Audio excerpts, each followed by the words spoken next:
Kira-kira acara Nanda Beding, silakan. Dah, menjua-jua. Selamat malam Membanta Krina. Buat narasumber kita. Selamat malam buat Dokter Mi. Nanti bahasanya campur-campur ini Dokter Mi ya. Gak apa-apa Bu. Dokter Gerda. Ya, terima kasih sudah diundang. Kami bersyukur dokter dua-duanya udah bersedia memberikan waktunya, bisa membagi ilmunya di tengah-tengah kesibukannya. Kami dari Bandung Timur, terima kasih ya dokter ya. Jadi ini susunan acara kita buat kita semua hari ini. Ini sebagai gambaran terus gini dokter sebagai pembicara dua-duanya kan nanti pertama nanti dokter Mei dulu. Kemarin kan kira-kira 30 menit ya. Terus yang kedua presenter lagi kira-kira 15 menit. Mengenai diskusi bagaimana waktunya dokter tanya jawab nanti kira-kira berapa lama? Biasanya gimana ya Bu? Gimana kalau seandainya sekitar 30 menit untuk tanya jawab untuk kami berdua gitu? Total waktunya. Terlalu panjang atau terlalu pendek? Ya, sementara cukup dulu dokter. Nanti kalau ada tambahan nanti kita bicarakan lagi dokter. Baik ya. Kita lihat lagi waktunya. 30 menit ya. Ya, baik. Ya. Oke. Jadi berarti kita kira jam 9 tuh setengah 10 nanti kita udah selesai ya, paling lama kali ya. Ya, oke Bu. Biar kita tahu perhitungan waktu. Ya, baik Bu. Makasih ya dokter ya. Ya, sama-sama Bu. Terima kasih. Ini bagaimana kita ini yang hadir udah ada 36 orang kita hadir. Jam kita udah lebih jam 7 lebih 7 menit ya. Berarti kita mulai aja webinar kita nanti teman kita yang nyusul ya. Jadi pertama-tama kami dari Seksi Kesehatan mengucapkan selamat datang, kita bisa bergabung lewat Zoom ini di tengah-tengah kesibukan kita semua. Jadi untuk mempersingkat waktu, nanti ini susunan acara tadi udah kita sampaikan, nanti kita pertama nyanyi dulu, kita denden 181 1, terus nanti doa pembuka, sambutan oleh Ketua Runggun kita, Pendeta Elba, baru langsung kita acara webinar, narasumber pertama nanti berbicara, terus yang kedua narasumber kedua, nanti ada waktu diskusi, kira-kira 30 menit. Selesai nanti semua acara, kita nyanyi lagi, baru terakhir ucapan terima kasih dari Kepala Bidang Diakonia Runggun Bandung Timur.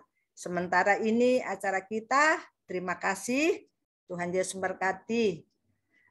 Sekarang kita bernyanyi dulu dari kitab Dendenta, nomor 180 sadah membantu pertua kami tolong isendu bujur.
Mari kita bersatu di dalam doa, kita berdoa. Bapa yang baik yang kami kenal di dalam nama Tuhan kami Yesus Kristus, Allah yang begitu mengasihi kami. Kami mengucap syukur ya Tuhan atas segala penyertaan, dan kebaikan Tuhan yang tetap Tuhan nyatakan di sepanjang kehidupan kami. Kami begitu merasakan bagaimana Allah tetap memberkati kami, memberikan kekuatan, iman, dan pengharapan di dalam segala dinamika dan proses kehidupan yang Allah izinkan hadir dalam kehidupan kami. Terima kasih ya Tuhan atas semua itu. Dan pada malam hari ini juga Allah boleh menghadirkan kami bertemu satu dengan yang lain melalui media Zoom ini.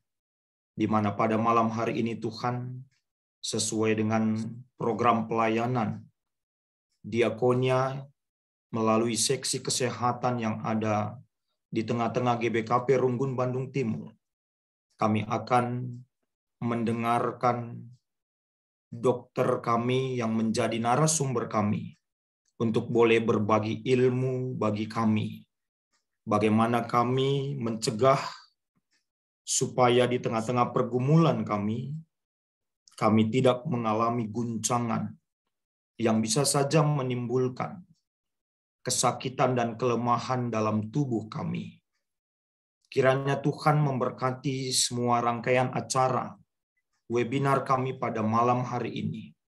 Roh Kudus yang mengajar kami, Tuhan yang memberkati semua peralatan dan jaringan kami, agar melalui apa yang dibagikan oleh narasumber kami boleh semakin menjaga kesehatan kami, karena kami percaya bahwa tubuh kami adalah bait Allah yang harus kami jaga untuk boleh senantiasa memuliakan nama Tuhan.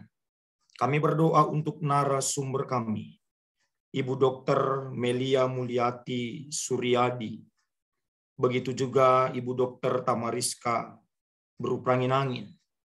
Terima kasih Tuhan atas waktu kesediaan bagi narasumber kami untuk boleh berkumpul dan berbagi bagi kami.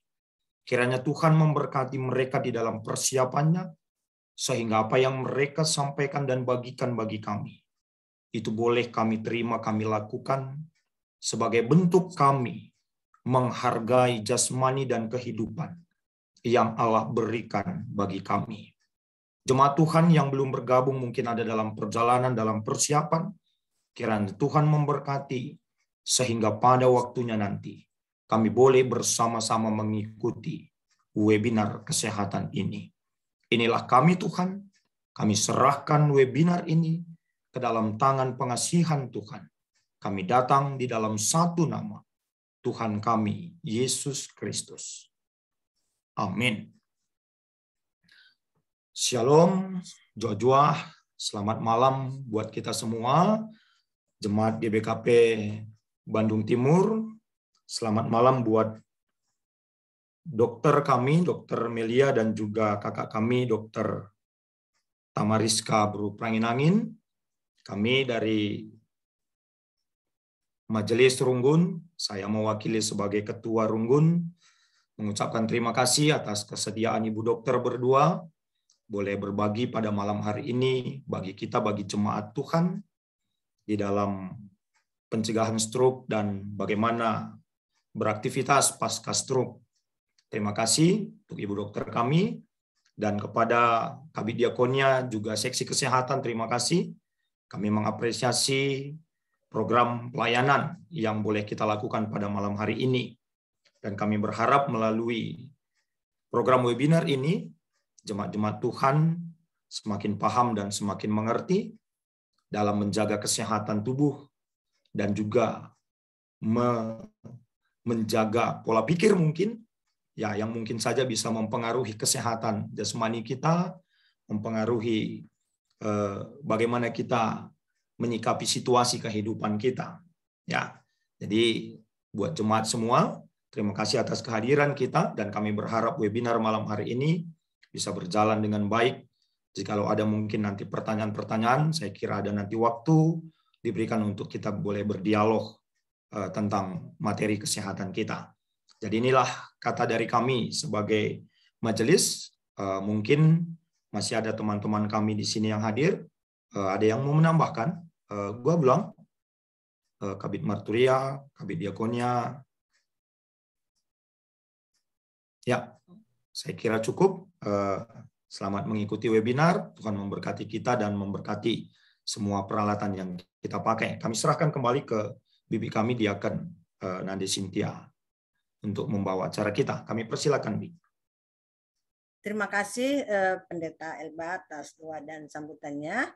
Jadi untuk mempersingkat waktu, sebelum dokternya berbicara, minta tolong Pertua LP kirim dulu kurikulum PT dokter berdua.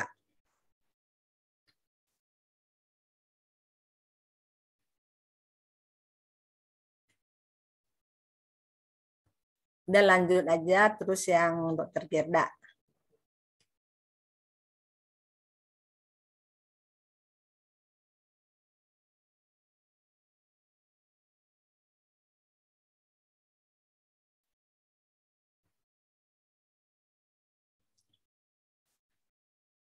Sekarang kami berikan waktu kepada Dr. Nei untuk memaparkan mengenai pencegahan stroke pada malam ini sebagai webinar kita. Kami persilahkan dokter. Ya, terima kasih Ibu Marina. Selamat malam Pendeta Elba dan Majelis Jemaat GBKP Bandung Timur. Terima kasih atas undangannya. Saya diberikan kesempatan untuk bicara pada malam hari ini mengenai stroke dan pencegahannya.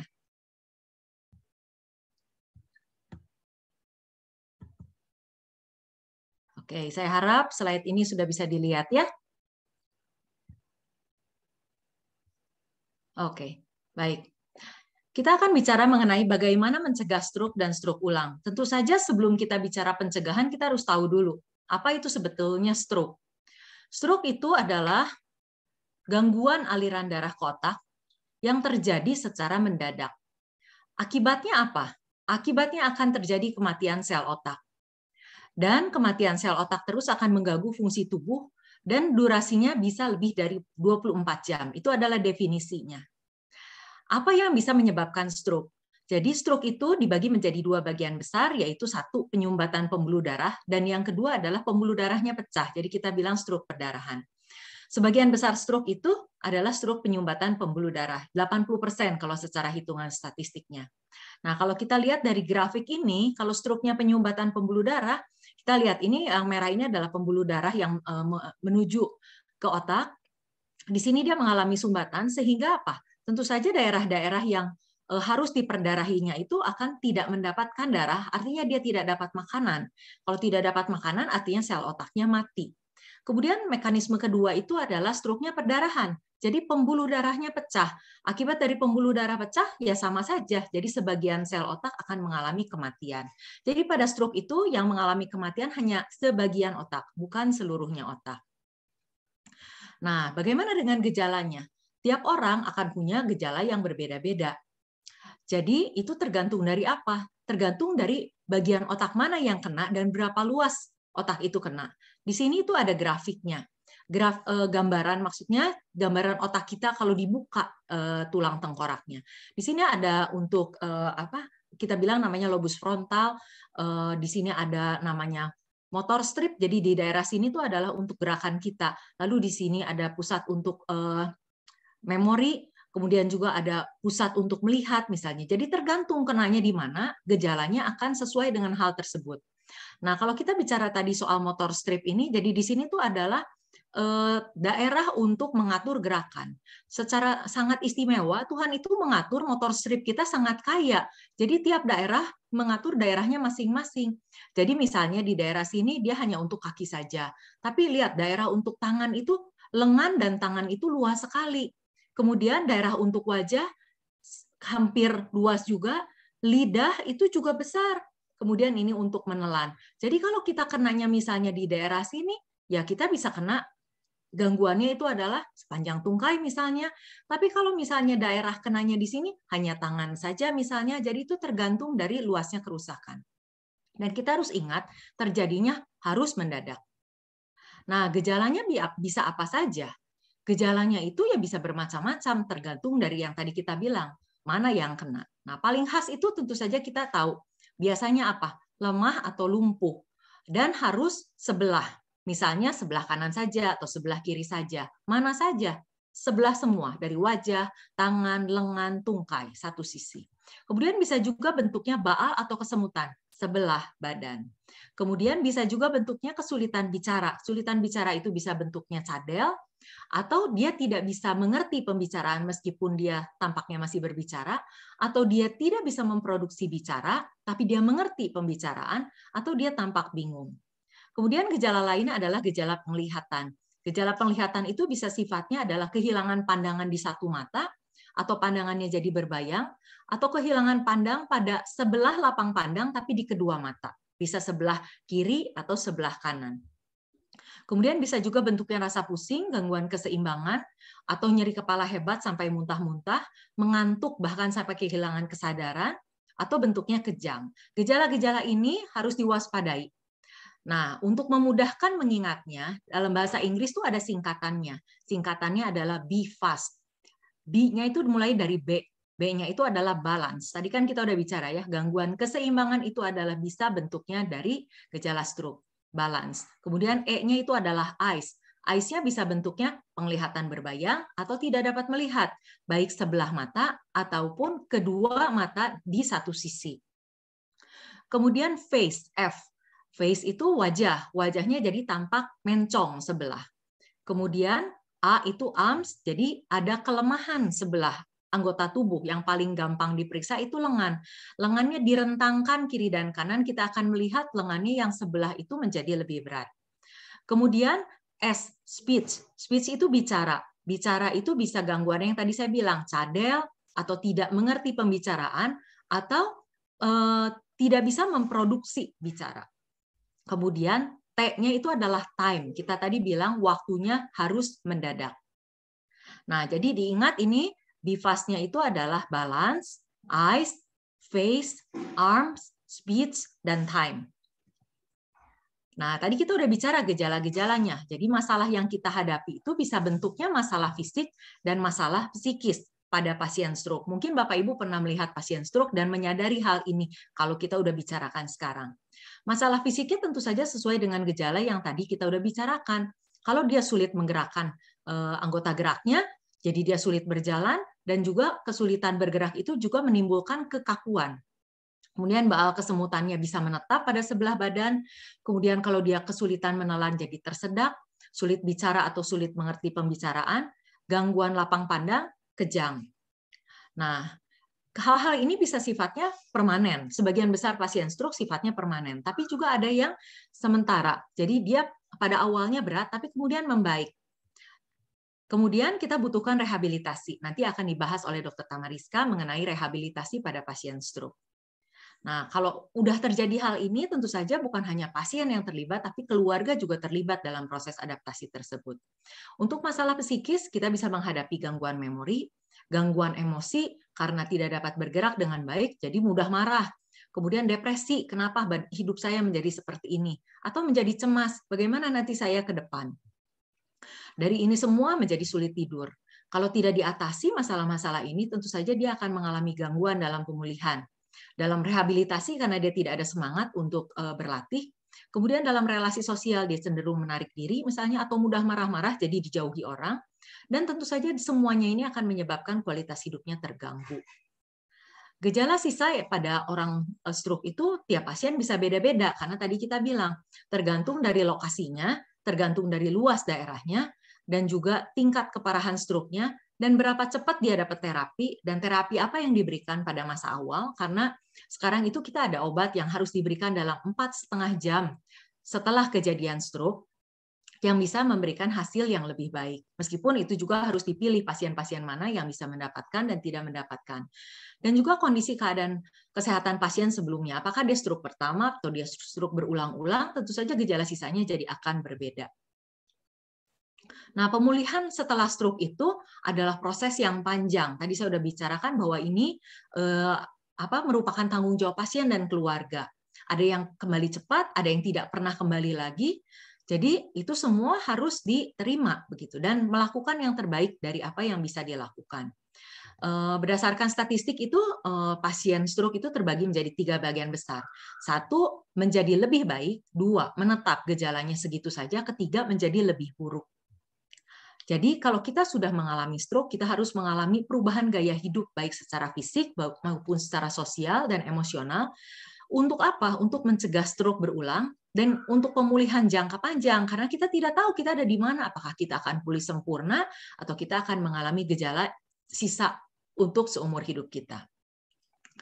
Nah, kita udah bicara tadi mengenai stroke-nya. Tapi kan kita sekarang lebih suka untuk membicarakan pencegahannya, karena saya yakin Bapak Ibu yang ada di sini sebagian besar kelihatan sehat-sehat tadi ya dari tampilan di Zoom-nya.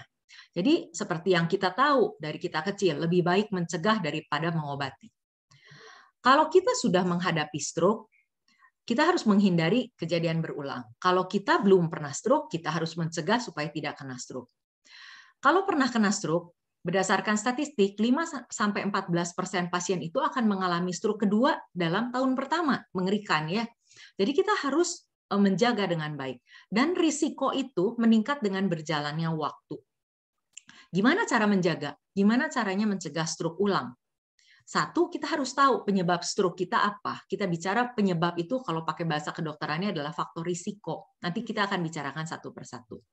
Yang kedua, kalau udah tahu faktor risiko udah dikendalikan, kita juga harus ada perubahan gaya hidup secara aktif. Faktor risiko stroke itu dibagi menjadi dua bagian besar.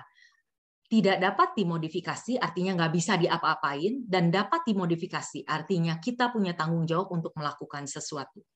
Apa aja yang tidak dapat dimodifikasi? Tentu saja umur. Dengan bertambahnya usia, kita semua akan menjadi punya risiko stroke yang lebih tinggi. Tapi usia nggak bisa diapa-apakan, kita nggak bisa menjadi lebih muda. Lalu ras, karena penelitiannya di negara-negara kulit putih, jadi dikatakan bahwa orang kulit hitam atau Hispanik turunan Spanyol itu punya insidensi yang lebih tinggi terhadap stroke.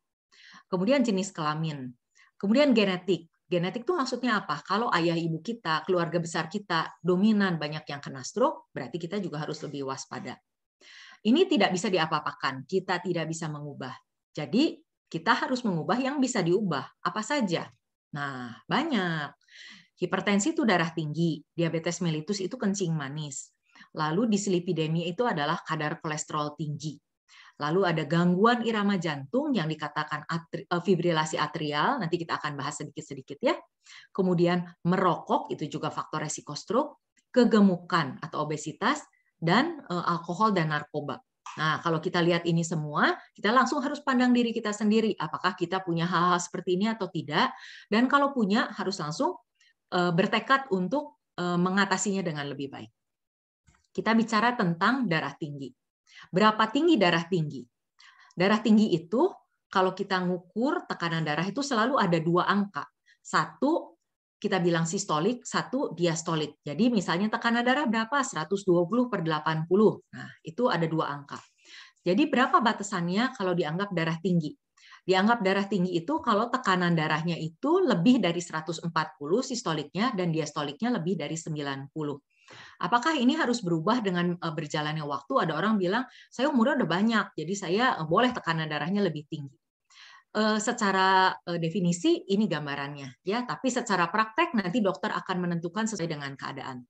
Kalau Bapak Ibu sudah tahu tekanan darahnya selalu lebih tinggi dari 140/90 dalam 2 kali pemeriksaan, Ibu dan Bapak udah tergolong ke dalam punya penyakit darah tinggi. Jadi harus apa?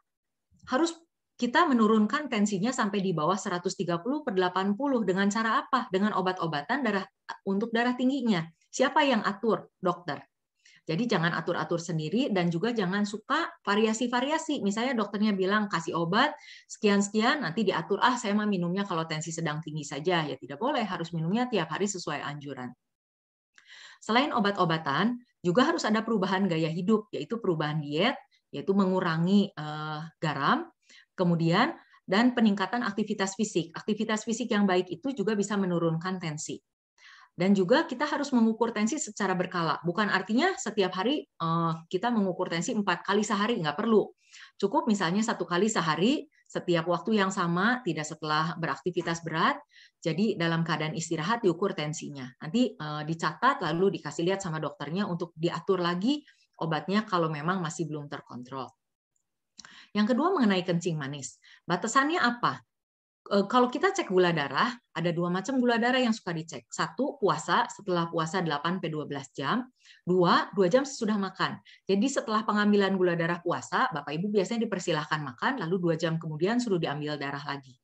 Nah, gula darah puasa di atas 126 itu dikatakan sebagai kategori kencing manis. Atau gula darah 2 jam sesudah makannya lebih dari 200. Atau ada gula darah sewaktu, jadi kapan saja diambil, nilainya lebih dari 200 dengan gejala-gejala hiperglikemia. Apa aja contohnya?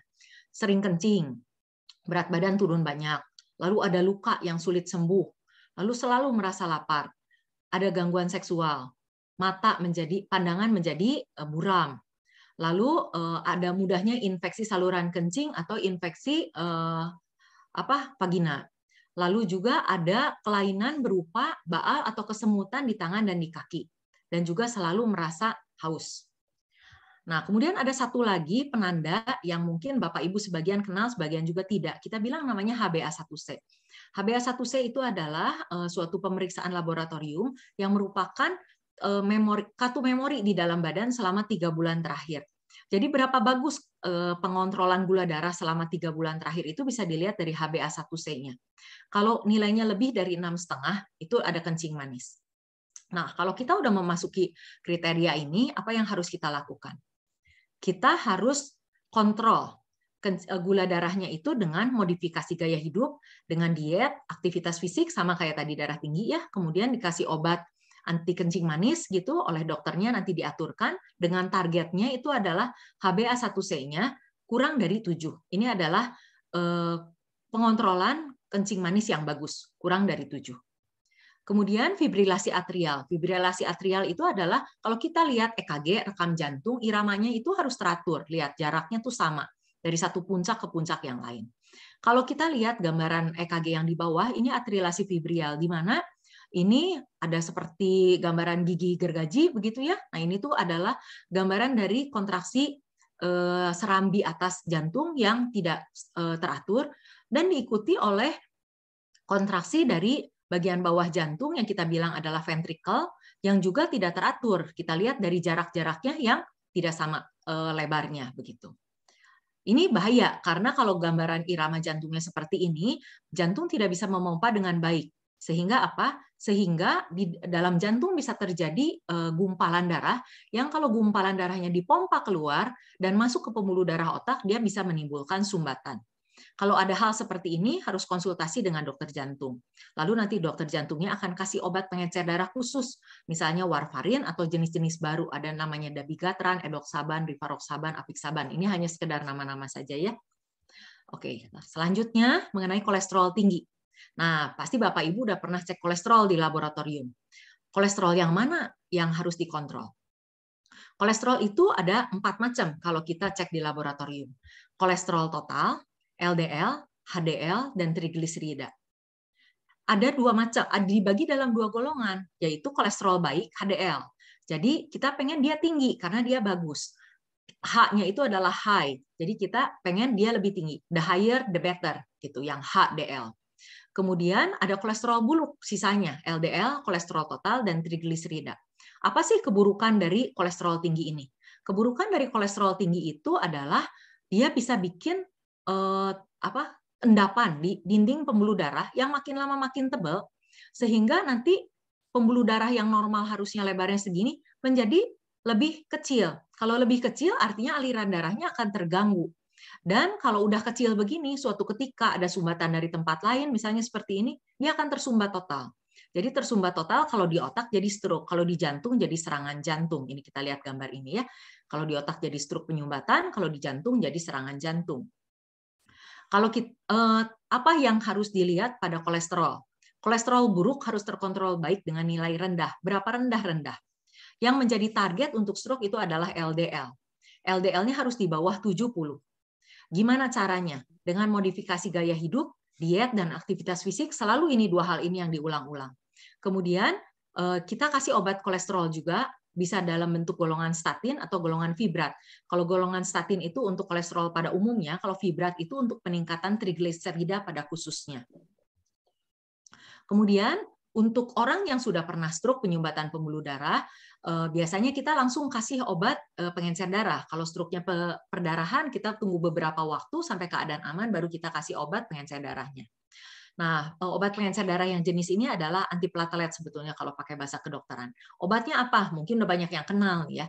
Aspirin, kardioaspirin misalnya, atau Aspilet, atau Clopidogrel, dengan mungkin juga ada merek-merek lainnya. Nah, tadi kita udah bilang aktivitas fisik terus diulang-ulang. Karena ternyata secara penelitian, aktivitas fisik itu bisa menyebabkan tensi turun, gula darah lebih terkontrol, dan berat badan berlebih bisa diturunkan. Jadi dia itu jauh lebih menguntungkan dibandingkan sikap yang diem aja begitu, nggak mau ngapa-ngapain. Sedentary behavior itu maksudnya itu. Jadi berapapun umur Bapak Ibu, sesuai dengan kemampuannya masing-masing, harus melakukan aktivitas fisik. Kemudian diet. Nah, ini juga dari tadi diet diulang-ulang. Kalau orang ada hipertensi, harus kurangi garam. Garam yang baik itu adalah katanya garam kalium, bukan garam natrium. Kalau garam dapur kita itu sodium ya, natrium. Jadi katanya lebih bagus pakai garam kalium. Saat ini sih bisa dapat juga ya garam kalium itu kita bisa temukan. Nah, diet itu yang apa sih yang bagus gitu? Diet yang bagus itu adalah diet yang tinggi serat, baik sayur ataupun buah, lalu juga gandum utuh, kemudian kacang-kacangan, kemudian ini adalah produk susu yang rendah lemak, jadi bukan yang tinggi lemak ya. Kemudian juga ikan, itu adalah yang terbaik. Dan harus mengurangi lemak jenuh, jadi gorengan-gorengan harus dikurangi. Juga kelapa dan minyak sawit, jadi santan itu harus dikurangi. Garam dan gula tambahan. Jadi kalau misalnya orang Jawa itu senang minum teh manis. Nah, kalau kayak gini tuh udah nggak boleh ekstra teh manis itu, apalagi teh manisnya orang Jawa itu kan manis sekali ya. Jadi nggak boleh. Kalau bisa kita harus mengurangi sebanyak-banyakan minuman bergula. Baik itu misalnya minuman soda atau misalnya sari buah yang sudah jadi, itu harus dikurangi. Dan garam-garam tambahan. Ini tuh termasuk juga ke dalam makanan awetan. Contohnya apa? Kornet, sosis, itu juga semua adalah punya ekstra garam. Jadi kalau bisa tidak terlalu banyak makanan awetan. Kemudian obesitas. Obesitas itu adalah gemuk, tapi gemuknya bukan sekedar kelebihan berat badan, udah kelebihan banyak, sangat amat kelebihan. Gimana cara ngitungnya? Cara ngitungnya itu pakai indeks massa tubuh ya. Indeks massa tubuh itu cara ngitungnya adalah berat badan dalam kilogram, kemudian dibagi dengan tinggi badan kita dalam meter di kuadrat. Jadi awal ngitungnya tuh ngitung dulu tinggi badan dalam meter, misalnya tinggi saya semeter 65. Jadi 1,65 di kuadrat. Jadi 1,65 dikali 1,65. Nanti dapat angka kan? Angkanya disimpan di bawah, kemudian di atasnya itu kasih berat badan kita. Nanti keluar angka. Nah, angkanya itu dianggap obesitas itu kalau di atas 30. Ya. Kalau 20 di atas 25 udah kategorinya kelebihan berat badan. Yang normal itu di bawah 25. Nah, nanti Bapak Ibu coba dihitung masing-masing ya. Tadi rumusnya berat badan dalam kilogram dibagi tinggi badan dalam meter di kuadrat. Nah, kemudian ini sindroma metabolik. Ini tuh adalah gabungan hal-hal buruk yang udah kita bicarakan. Apa aja? Kegemukan tadi, obesitas, kemudian kolesterol tinggi, kemudian ini darah tinggi atau hampir darah tinggi, jadi udah mepet-mepet 130-an aja tensinya. Nah, itu udah termasuk ke dalam prehipertensi dan prediabetes. Prediabetes itu tadi kita bilang HbA1c-nya lebih dari 6,5, di sekitar 5,7 sampai 6,5 udah dianggap sebagai prediabetes, jadi harus sudah waspada. Nah, kalau ada sindroma metabolik terus ditambah hidupnya nggak pernah ada aktivitas, itu tambah jelek keadaan. Dan dengan sindroma metabolik, kemudian pola hidup tidak beraktivitas akan menyebabkan risiko struknya akan menjadi makin tinggi. Nah, kemudian ini, Bapak-bapak sekalian, ini harus perhatikan ya, merokok. Merokok itu juga meningkatkan risiko stroke. Makin banyak Bapak merokok, makin tinggi risiko struknya. Jadi, berdasarkan penelitian itu ada hubungan antara berapa banyaknya rokok yang diisap dengan resiko struknya. Berapa banyak, berapa tahun, Itu resiko stroke-nya ditentukan dari itu semua. Nah, jadi jangan pikir juga hanya orang yang merokok yang punya masalah. Orang yang menghisap asap rokoknya juga punya masalah. Jadi kalau bapak-bapak merokok di depan keluarga, artinya bapak juga meningkatkan resiko sekeluarga terhadap stroke-nya. Nah, jadi harus sangat waspada. Lalu gimana caranya? Ya tentu saja rokoknya harus berhenti, begitu kan? Berapa lama rokok berhenti baru dianggap resikonya menjadi sama seperti orang yang tidak merokok? Kalau merokoknya itu 5 tahun. Ada penelitian macam-macam, ada yang bilang 2-4 tahun, tapi kita ambil yang paling aman 5 tahun. Kalau stroke-nya merokoknya udah stop 5 tahun, risiko stroke-nya sudah menurun setara dengan pasien yang tidak merokok. Oke. Saya sudah selesai dengan pembicaraan mengenai faktor risiko stroke supaya kita bisa mencegah stroke. Jadi apa yang menjadi inti dari pembicaraan kita hari ini? Tentu saja lebih baik mencegah daripada mengobati stroke. Betul nggak ya Bapak Ibu? Gimana caranya? Kita harus kendalikan faktor risiko yang bisa dimodifikasi, yang bisa kita ubah. Yang tadi udah kita bicarakan. Darah tinggi, kencing manis, kolesterol, kemudian gangguan irama jantung, kemudian merokok, kegemukan, dan juga pola hidup yang tidak mau bergerak. Dan hal itu harus dilakukan secara aktif dan terus-menerus. Terima kasih banyak atas perhatiannya. Semoga presentasi kali ini dapat membuka wawasan Bapak Ibu menjadi lebih baik. Terima kasih. Makasih Dokter Mei, sudah membuka wawasan sekali Dokter. Jadi untuk mempersingkat kita, persilakan ke narasumber kedua. Kami beri waktu untuk Dr. Gerda. Baik, selamat malam semuanya jemaat GBKP Bandung Timur, dan saya ucapkan juga selamat malam kepada Dr. Melia. Terima kasih atas kesempatan yang diberikan kepada saya hari ini. Hari ini saya diminta untuk melakukan, mohon maaf sebentar ya.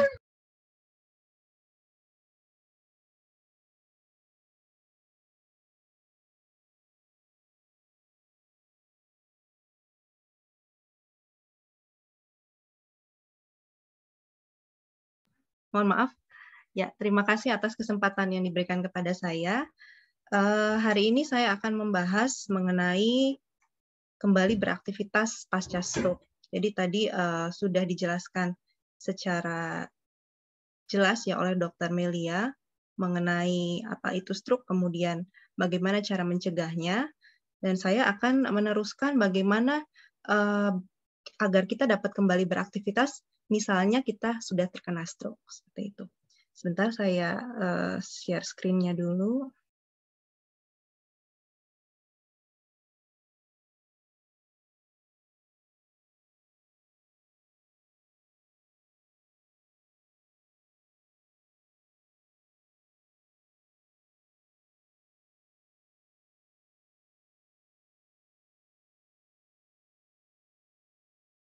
Oke. Baik, langsung kita mulai presentasinya ya. Jadi apa yang harus kita ketahui supaya kita mampu beraktivitas kembali pasca stroke? Nah, seperti yang sudah dijelaskan di awal tadi bahwa stroke merupakan penyakit yang dapat menyebabkan kematian. Di seluruh dunia, stroke itu masuk ke dalam penyebab kematian nomor 2. Ya. Kemudian stroke juga merupakan penyebab disabilitas nomor 1 di seluruh dunia. Mengapa bisa dikatakan demikian? Karena pada saat ini ilmu pengetahuan dan teknologi di bidang kesehatan itu semakin maju, dan obat-obatan yang digunakan untuk pasien-pasien stroke juga sudah semakin baik, sehingga pasien stroke dapat bertahan, yang dapat bertahan itu menjadi semakin banyak jumlahnya meskipun dengan gejala-gejala sisanya gitu ya. Oleh sebab itu diperlukan upaya rehabilitasi untuk mengoptimalkan pemulihan pasca stroke, sehingga nantinya para penyintas stroke mempunyai kualitas hidup yang lebih baik dibandingkan dengan pasien-pasien penyintas stroke yang tidak mendapatkan upaya rehabilitasi. Nah, sebetulnya faktor apa saja yang menentukan kesembuhan dari stroke itu sendiri? Tadi sudah sekilas dibahas oleh Dr. Melia, akan saya jelaskan sedikit lagi. Nah, ada 2 faktor yang menentukan kesembuhan pada pasien pasca stroke. Yang pertama adalah faktor internal. Salah satunya adalah keparahan stroke. Jadi, kesembuhan pasien-pasien pasca stroke itu tidak terlepas dari seberapa parah stroke yang dialaminya. Oleh sebab itu ada pasien stroke yang sembuh secara sempurna, ada pasien stroke yang tidak sembuh secara sempurna. Jadi tergantung kepada seberapa parah stroke-nya. Seberapa parah stroke ini maksudnya adalah seberapa besar area otak yang terkena stroke, kemudian berapa kali stroke yang sudah dialaminya. Tentu saja semakin sering stroke berulang, itu kesembuhannya pun akan semakin sulit. Kemudian faktor yang kedua adalah usia. Apabila stroke terkena pada orang-orang yang sudah usia lanjut, ini tingkat kesembuhannya juga semakin sedikit. Kemudian yang ketiga adalah komorbiditas. Komorbiditas di sini maksudnya adalah apakah ada penyakit-penyakit lain yang dialami oleh pasien tersebut. Misalkan pasien yang sudah mengalami penyakit diabetes, kemudian pasien yang mengalami penyakit nyeri atau gangguan pada otot. Nah, ini nanti juga akan menentukan kesembuhan pasca stroke-nya. Misalkan pada pasien yang memiliki keluhan nyeri lutut misalkan. Nah, pada saat dia terkena stroke, tentu saja nyeri lutut ini juga akan berkontribusi terhadap penyembuhan pasien tersebut. Kemudian yang keempat adalah motivasi. Nah, motivasi ini sebetulnya adalah merupakan salah satu faktor yang sangat penting, karena banyak sekali pasien-pasien pasca stroke pada akhirnya jatuh ke dalam depresi gitu dan tidak memiliki semangat lagi untuk kembali bangkit. Nah, motivasi ini sehingga harus kita perhatikan terutama pada keluarga-keluarga yang memiliki penyintas stroke di rumahnya. Kemudian yang kedua adalah faktor eksternal. Nah, faktor eksternal ini yang pertama adalah penanganan pada fase akut. Seperti yang sudah dijelaskan oleh Dr. Melia tadi, pada saat fase akut, yaitu pada saat hitungan jam stroke itu terjadi, nah ini harus mendapatkan penanganan medis yang adekuat, sehingga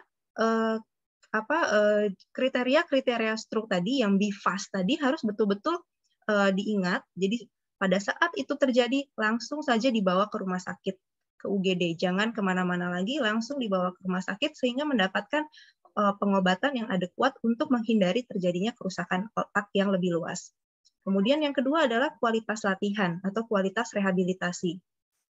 Ini tentu saja tergantung pada fasilitas kesehatan yang ada dan juga tergantung juga kepada biasanya di sini adalah sosial ekonomi dari pasien tersebut. Ya. Kemudian yang ketiga adalah dukungan keluarga dan kerabat.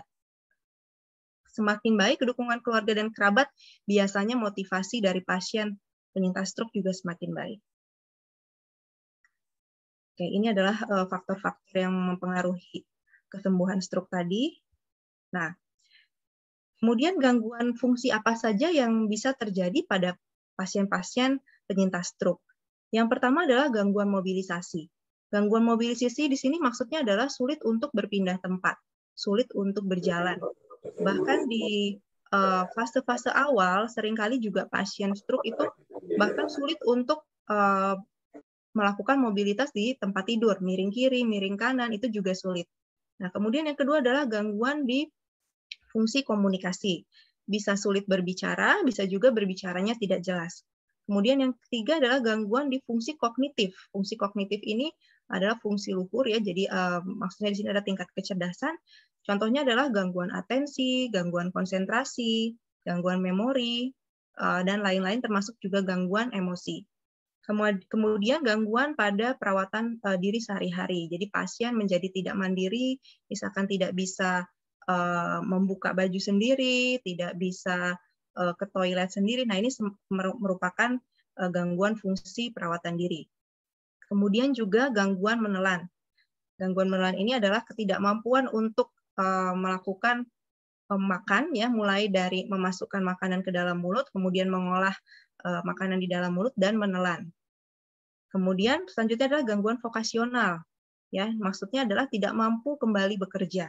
Kemudian gangguan avokasional, yang dimaksud gangguan avokasional adalah tidak mampu melakukan hobi. Jadi hobi ini juga merupakan salah satu fungsi yang sangat penting bagi manusia.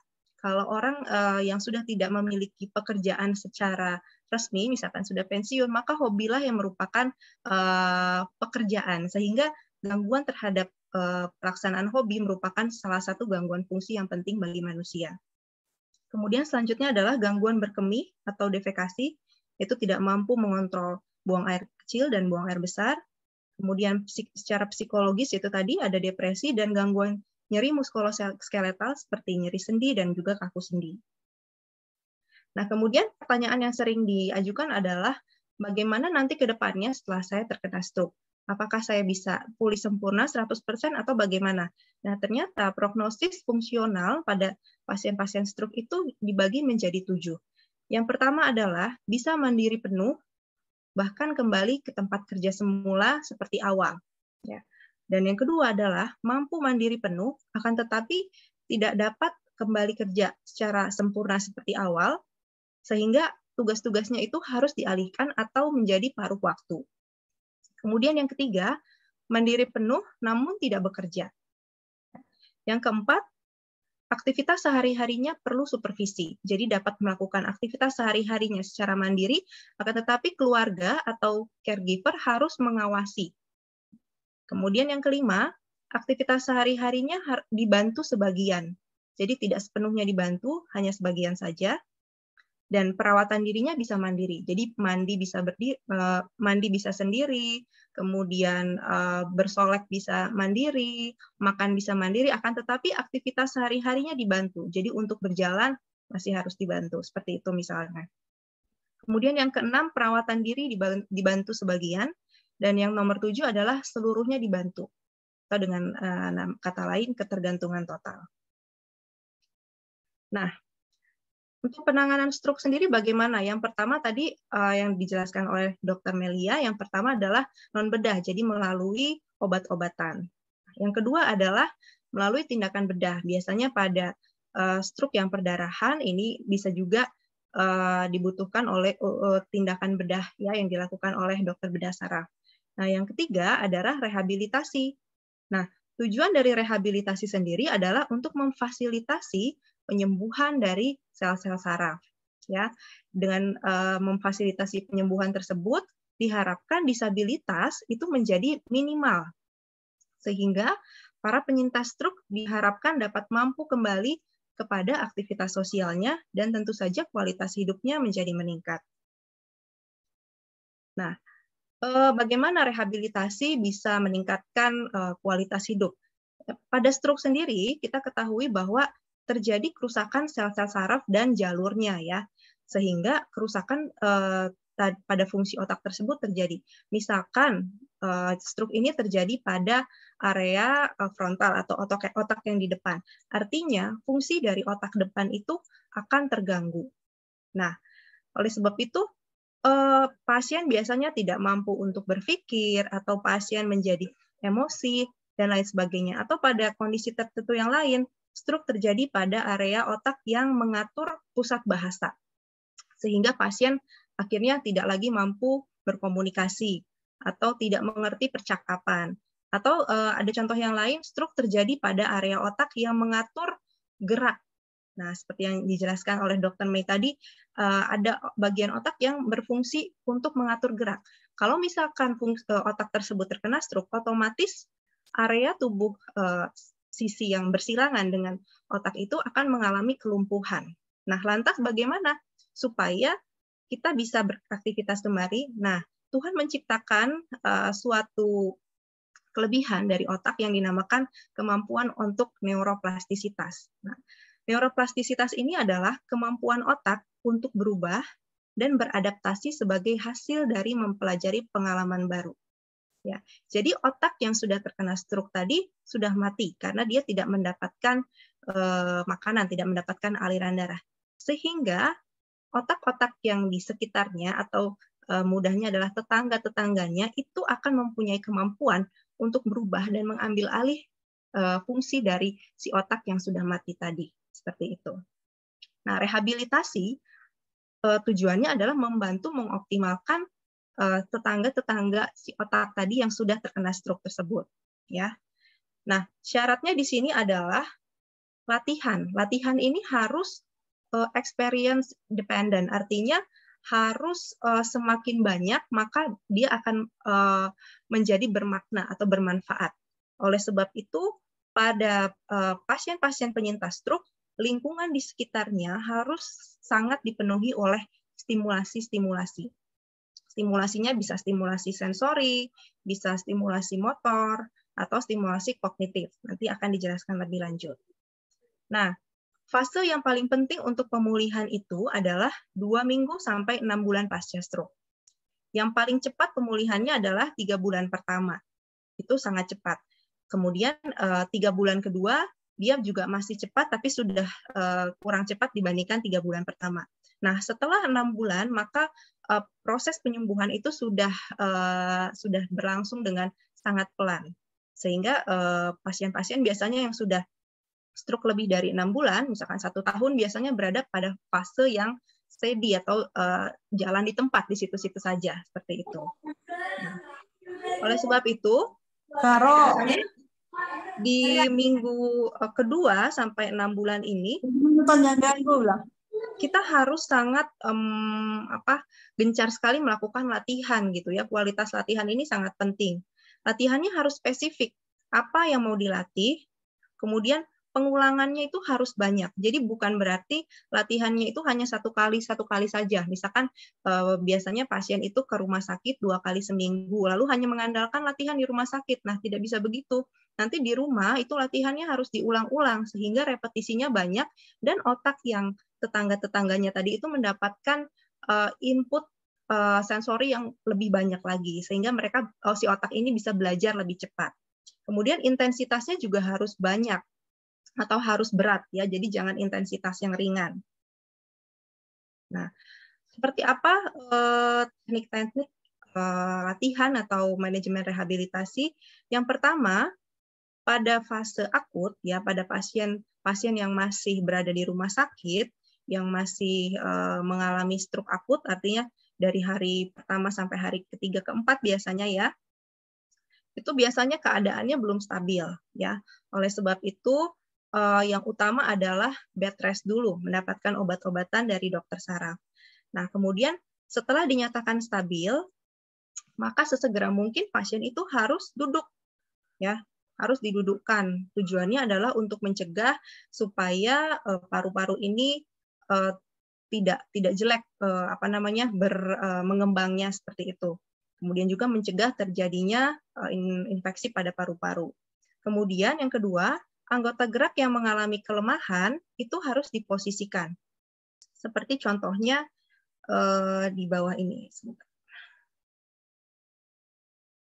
Nah, contohnya seperti gambar di sebelah kanan ini. Jadi pada sisi tangan yang lemah itu harus selalu tersanggah. Ya, apalagi jika memang masih belum ada gerak otot sama sekali gitu ya, kekuatan ototnya belum ada. Nah, ini harus selalu diposisikan tersanggah seperti ini. Tujuannya apa? Tujuannya adalah untuk menghindari terjadinya subluksasi atau penurunan pada lengan kita. Nah, kalau misalkan nanti lengannya ini bisa sampai turun, itu akan dirasa sakit sekali oleh pasien. Ini adalah contoh posisi pada saat pasien duduk, ya, jadi harus tersanggah. Kemudian pada saat tidur, sama, semuanya juga harus tersanggah, bisa diberikan bantal seperti ini.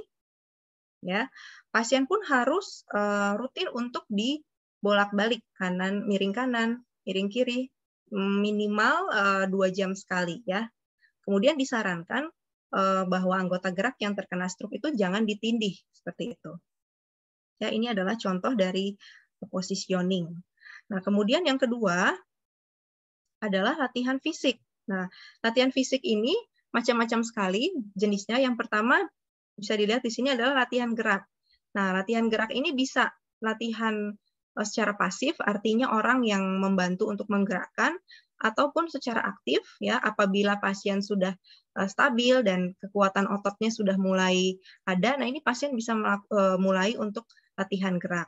Kemudian juga latihan kekuatan otot. Latihan kekuatan otot ini adalah untuk meningkatkan kekuatan dari otot-otot yang mengalami kelemahan tadi. Kemudian yang ketiga, latihan mobilisasi atau latihan berjalan, kemudian latihan berpindah tempat, latihan keseimbangan, ya. Kemudian latihan kemandirian aktivitas sehari-hari. Nah, pada pasien-pasien yang mengalami stroke biasanya mereka menjadi tidak mandiri. Nah, sebetulnya ada teknik-teknik yang dapat diajarkan agar pasien stroke ini bisa mandiri. Contoh kecilnya saja untuk membuka baju. Untuk membuka baju biasanya pasien itu kesulitan ya karena tangan yang sebelah itu lumpuh. Tetapi sebetulnya ada tekniknya sehingga pasien bisa mandiri untuk membuka baju.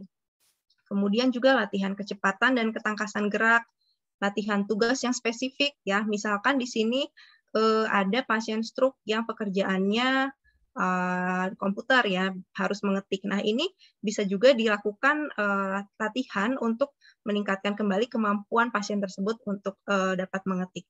Tapi tentu saja ada syarat-syarat yang harus dipenuhi ya. Nanti itu harus diperiksa dulu oleh dokternya apakah pasien ini sudah mampu atau belum untuk ditingkatkan kembali kemampuan mengetiknya seperti itu. Kemudian ada juga latihan ketahanan jantung dan paru. Ini nama lainnya adalah latihan aerobik ya. Ini bisa menggunakan sepeda apabila pasiennya belum mampu untuk berjalan atau juga menggunakan treadmill apabila keseimbangan pasiennya sudah baik. Nah, ini adalah contoh-contoh latihannya. Nah, ini contoh latihan gerak ya. Jadi pada saat pasien mengalami kelumpuhan, itu tetap harus digerakkan. Jika tidak digerakkan, maka akan besar sekali kemungkinannya untuk anggota gerak ini menjadi bengkak, ya, kemudian menjadi kaku, dan akhirnya pasien merasa kesakitan. Ini contoh gerakan-gerakan untuk tangan, bahu, ya. Kemudian ini contoh untuk gerakan-gerakan tungkai bawah atau kaki. Ya, jadi semuanya dilatih fleksibilitasnya. Nah, ini adalah contoh latihan kekuatan otot. Ini contoh latihan untuk berjalan, ya. Kemudian ini contoh latihan okupasi, ya. Jadi contoh latihan okupasi adalah latihan untuk meningkatkan kembali fungsi tangan. Kemudian ini adalah contoh latihan berjalan, ya. Biasanya menggunakan penggantung seperti ini kalau keseimbangannya masih sangat jelek atau kekuatan ototnya masih sangat jelek. Kemudian ini terapi wicara, ya, pada pasien-pasien yang mengalami kesulitan bicara, dan ini adalah latihan aerobik. Nah, untuk latihan-latihan ini harus diresepkan oleh dokter yang berkompeten, sehingga latihannya bisa menjadi spesifik ya terhadap tugas tertentu, terhadap otot-otot tertentu, dan outcome-nya juga lebih baik. Nah, kemudian yang tidak dapat ditinggalkan juga ada latihan nafas. Ya, pada pasien-pasien stroke biasanya sebetulnya otot-otot yang mengalami kelemahan itu bukan hanya otot-otot tangan dan kaki ya, tapi juga otot-otot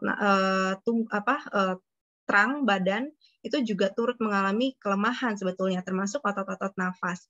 Oleh sebab itu latihan nafas juga diperlukan untuk meningkatkan kekuatan otot-otot nafas. Kemudian ada latihan sensorik, latihan kemandirian, latihan kognitif ya. Latihan kognitif ini bisa merupakan latihan memori, daya ingat, kemudian latihan pemecahan masalah, dan lain sebagainya. Kemudian latihan gangguan bicara, ya. Atau bisa juga kita menggunakan terapi modalitas. Biasanya pada pasien-pasien yang mengalami nyeri, ini kita berikan juga alat yang berfungsi untuk membantu mengurangi nyeri. Ya. Kemudian berikutnya adalah penanganan spastisitas. Nah, spastisitas ini adalah salah satu bentuk dari komplikasi stroke ya. Jadi biasanya yang dirasakan pasien adalah tangannya itu menjadi kaku, kadang-kadang sulit sekali untuk digerakkan, kadang-kadang bisa digerakkan tapi harus dengan effort yang sangat besar. Nah, spastisitas ini sebetulnya bisa ditangani. Yang pertama adalah dengan menggunakan alat bantu seperti ini ya. Kalau di kaki ini kita sebutnya adalah AVO. Kalau di tangan ini kita sebutnya adalah hand splint ya. Alat-alat seperti ini digunakan untuk memposisikan sendi pada panjang yang optimal sehingga pada saat dia kaku seperti ini itu dicegah dengan cara dipanjangkan seperti ini. Atau juga dengan menggunakan injeksi botox. Nah, botox biasanya dikenal untuk kecantikan ya, tapi sebetulnya botox ini juga banyak dipakai untuk mengatasi spastisitas. Kemudian penanganan nyeri, ini juga bermacam-macam ya, tergantung jenis nyerinya. Kemudian penanganan kesulitan makan, ya biasanya pasien-pasien stroke juga banyak yang mengalami kesulitan menelan. Nah, ini juga ada teknik-teknik khusus, ada cara-cara khusus yang dapat diajarkan untuk pasien-pasien stroke. Tergantung kondisi pasiennya masing-masing ya. Jadi memang harus dievaluasi satu demi satu. Kemudian juga penanganan fungsi berkemih atau buang air kecil. Nah, beberapa alat-alat juga kita rekomendasikan untuk dipakai gitu ya. Salah satunya adalah tongkat. Nah, tongkat ini juga sering sekali salah ya. Banyak pasien-pasien stroke itu dibelikan oleh keluarganya itu tongkat yang seperti jemuran, walker.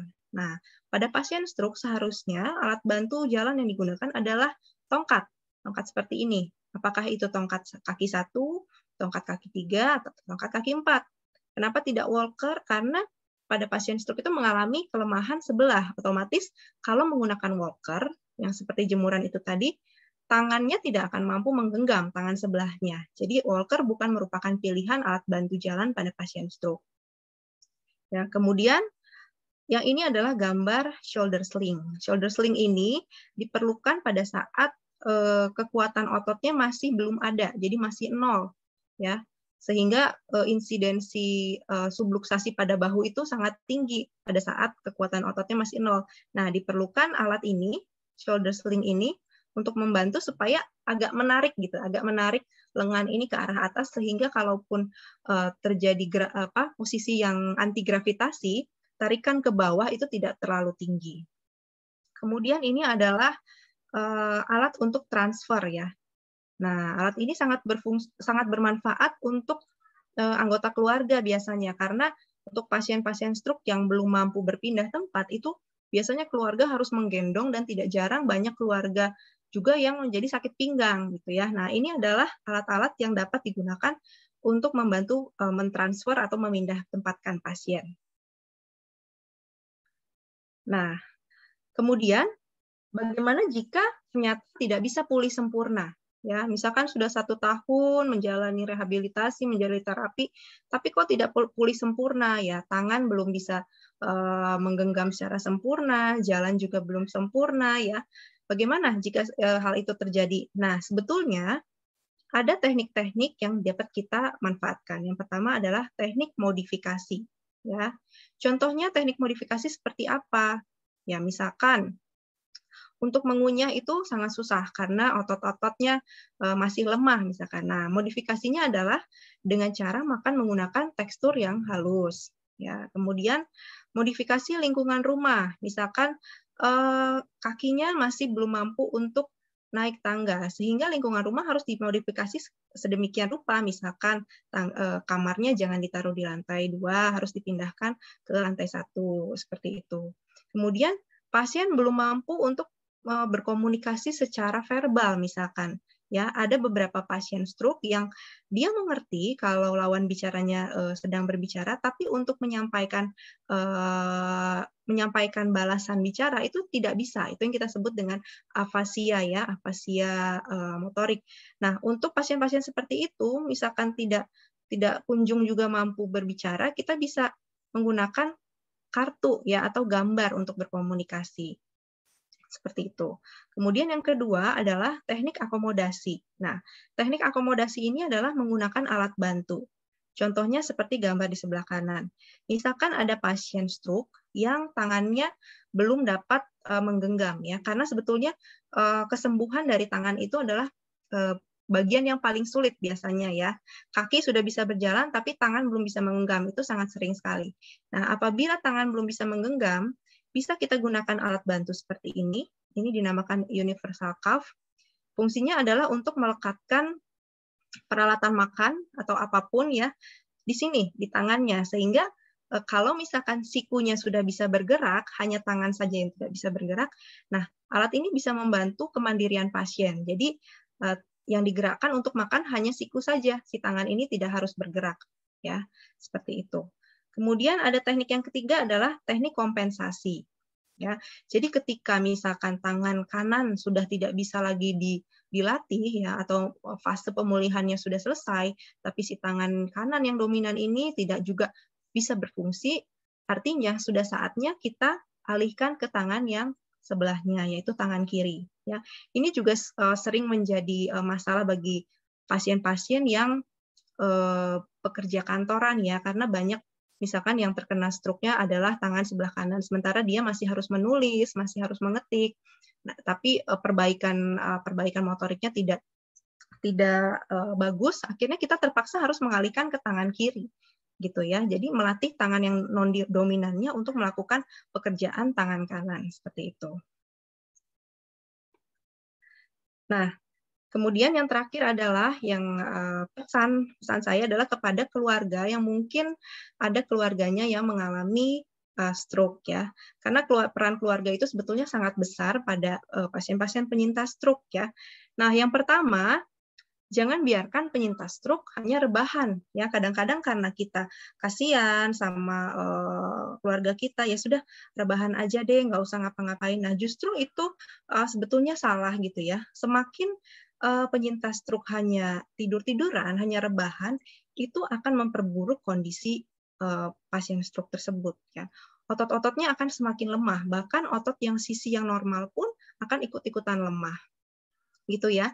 Jadi apabila pasien memang belum mampu untuk berdiri, belum mampu untuk berjalan, usahakan paling tidak harus duduk sesering mungkin, gitu ya. Kemudian gerakan seluruh sendi untuk mencegah kekakuan, seperti yang tadi saya sudah jelaskan sebelumnya.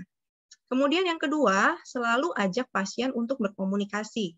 Ya, kadang-kadang karena pasiennya juga malas berbicara ya, karena sudah terkena stroke biasanya jadi pendiam. Kemudian keluarga juga ikut segan gitu untuk mengajak berkomunikasi. Nah, harusnya selalu distimulasi untuk berkomunikasi ya, karena dengan cara kita mengajak berkomunikasi itu seorang penyintas stroke akan terstimulasi untuk berpikir ya, untuk mengingat dan menggerakkan otot-otot mulutnya, pita suaranya, dan juga tentu saja otot-otot pernafasan.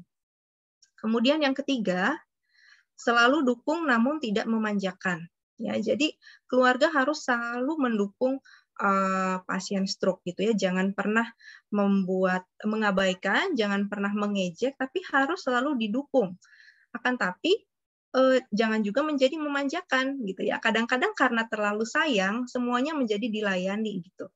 Yang seharusnya bisa makan dengan tangan kiri, tapi karena terlalu sayang, akhirnya disuapin terus-menerus. Nah, tidak seperti itu ya. Kita mendukung, selalu memberikan motivasi, karena penyintas stroke itu rentan sekali terkena depresi ya, sehingga harus kita dukung, tapi kita tidak manjakan ya. Sebisa mungkin pasien ini harus mandiri sesuai dengan kemampuannya. Misalkan menyisir dengan tangan kiri ya, atau tangan yang tidak terkena stroke. Kemudian harus makan dengan tangan yang tidak terkena stroke, seperti itu ya. Kemudian yang keempat, perhatikan tanda kesulitan menelan. Nah, kesulitan menelan ini sebetulnya lumayan berbahaya, karena apabila terjadi tersedak, ya tersedak itu tanda-tanda tersedak biasanya batuk, ya pada saat makan, pada saat minum, kemudian tiba-tiba pasien batuk. Nah, itu sebetulnya adalah sebuah tanda tersedak.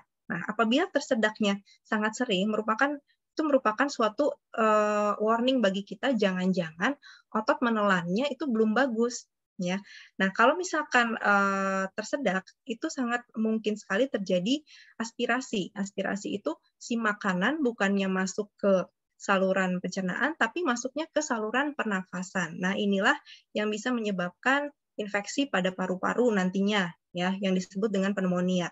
Jadi apabila terjadi batuk yang frekuensinya sering pada saat makan atau minum, itu perlu dibawa ke dokter untuk dilakukan evaluasi fungsi menelan. Apakah pasien ini makannya aman secara oral atau mungkin memerlukan modifikasi tekstur makanan dan minuman tertentu, atau justru harus menggunakan selang dulu gitu, selang makan yang dipasang melalui hidung gitu ya. Atau misalkan pasiennya ini menjadi tidak mau makan gitu ya, menjadi depresi, berat badannya turun. Nah, itu juga perlu diselidiki lagi sebetulnya ada gangguan makan atau tidak gitu ya. Nah, kemudian yang kelima adalah harus rutin kontrol ke dokter. Nah, rutin kontrol ke dokter ini yang pertama tentu saja ke dokter saraf ya. Jadi obat-obatan yang harus di maintenance itu dokter saraf yang tahu, supaya tidak terjadi stroke untuk yang kesekian kalinya ya. Itulah tujuannya rutin kontrol ke dokter saraf. Kemudian kontrol ke dokter rehamedik untuk mengetahui target fungsional dan memantau perkembangan fungsionalnya, sehingga latihan-latihan yang diberikan juga dapat lebih spesifik dan lebih terinci. Seperti itu. Ya. Kira-kira mungkin presentasi dari saya cukup sekian. Mudah-mudahan memberikan manfaat bagi jemaat GBKP Bandung Timur. Terima kasih.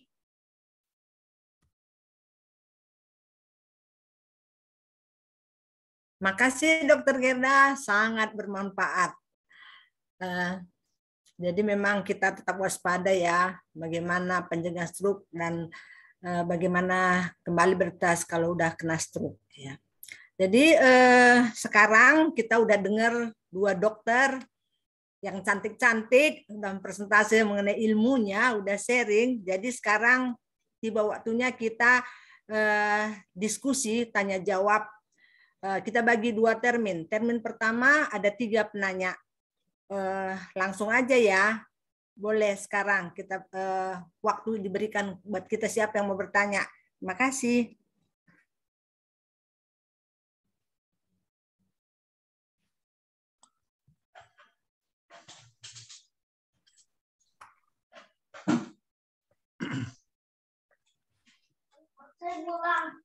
Saya mau Kita bertanya nih. Ya, kita ya. Iya, bertanya ya.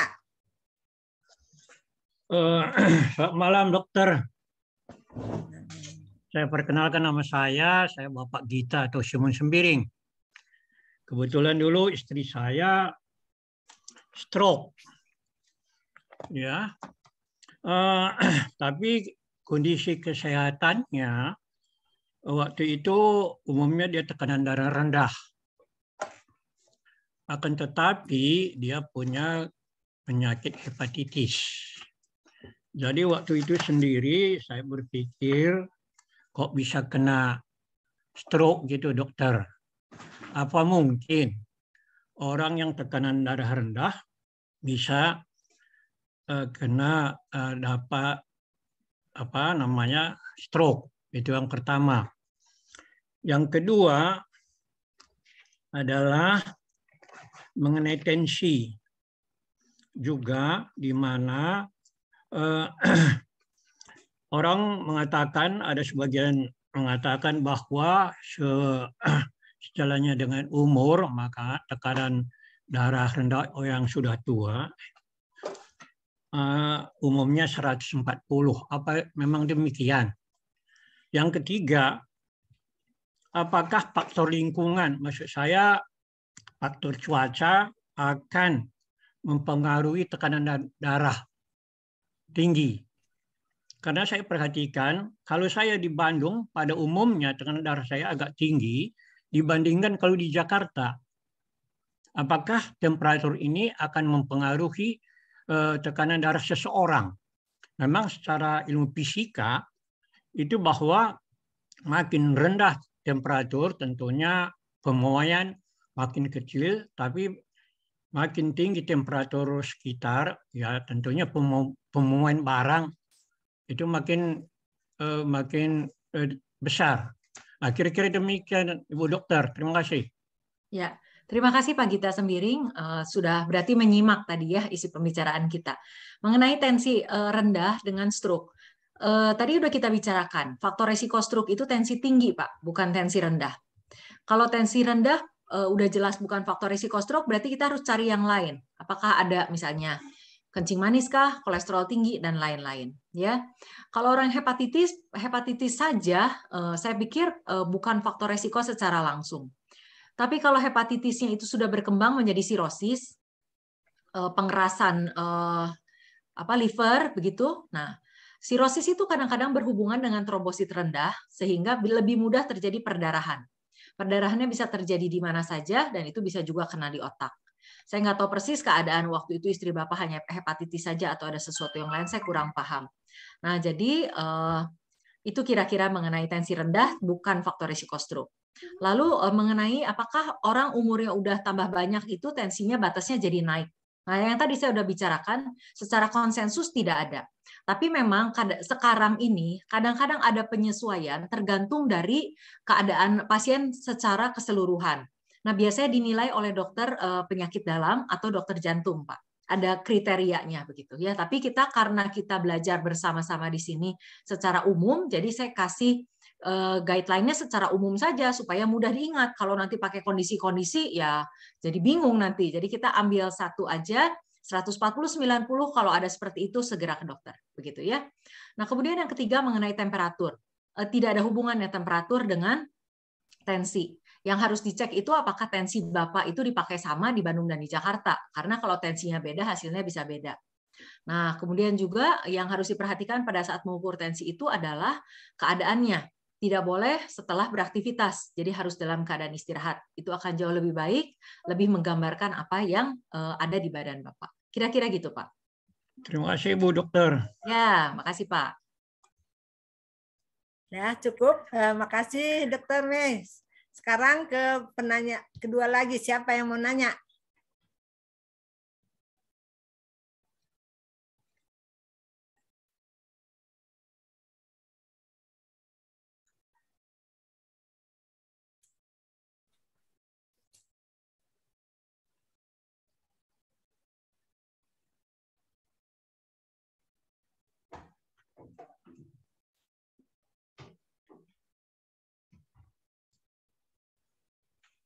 Halo, siapa yang bertanya lagi?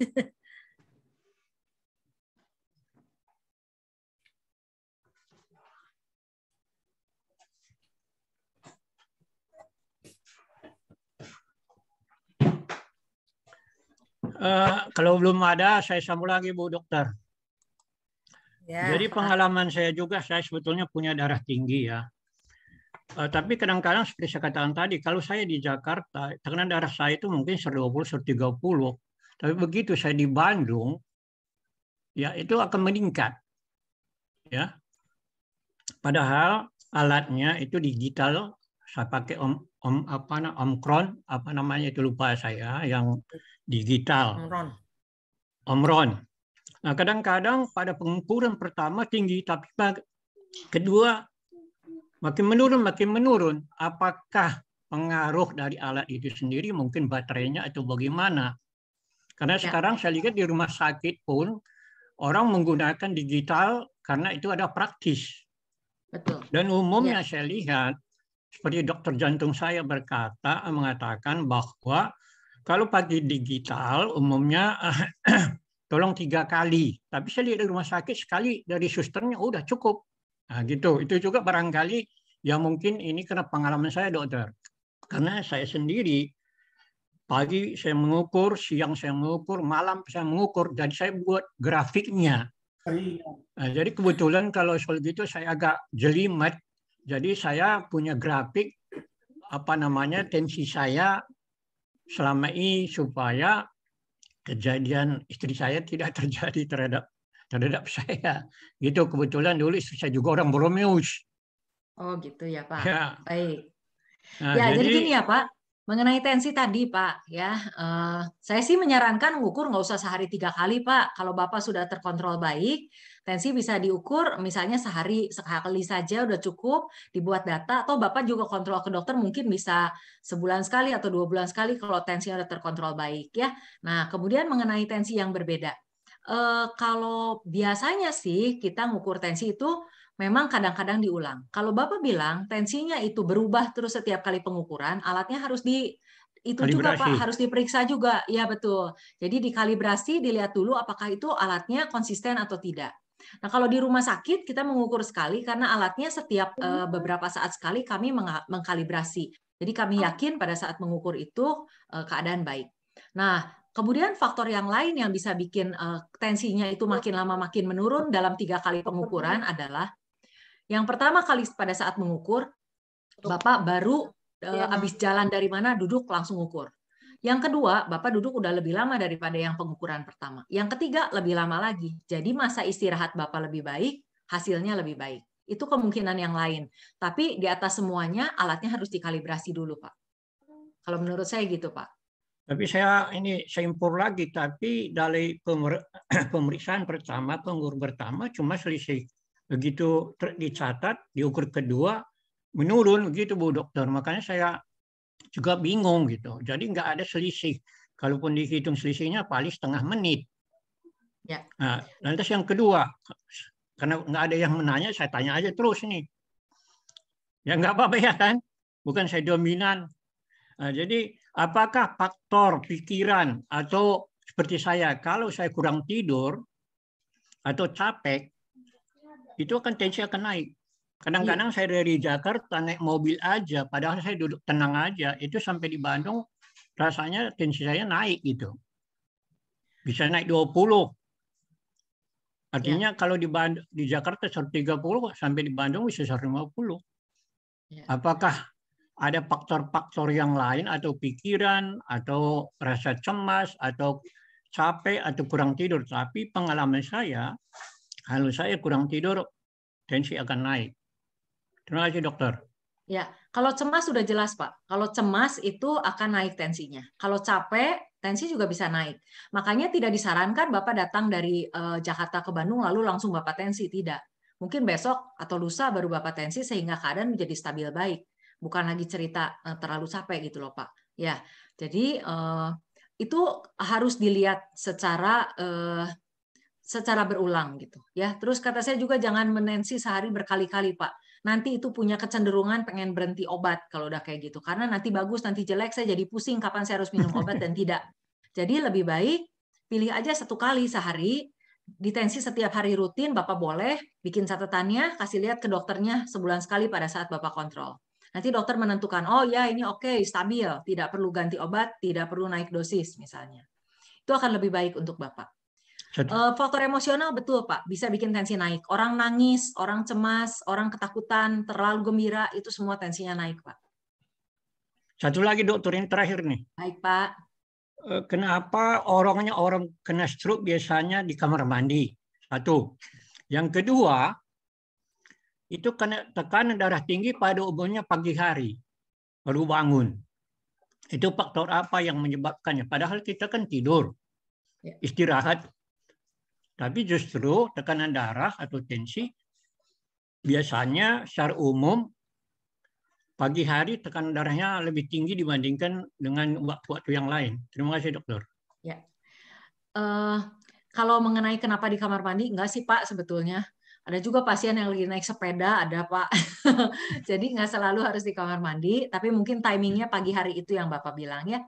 Nah, memang secara penelitian, pada pagi hari itu terjadi sedikit peningkatan tensi, Pak. Itu adalah bagian dari iramanya tubuh. Karena ada pengaturan pada pagi hari itu ada hormon yang bikin tensinya jadi naik. Ada zat kimia di dalam badan yang bisa bikin tensinya sedikit jadi lebih naik.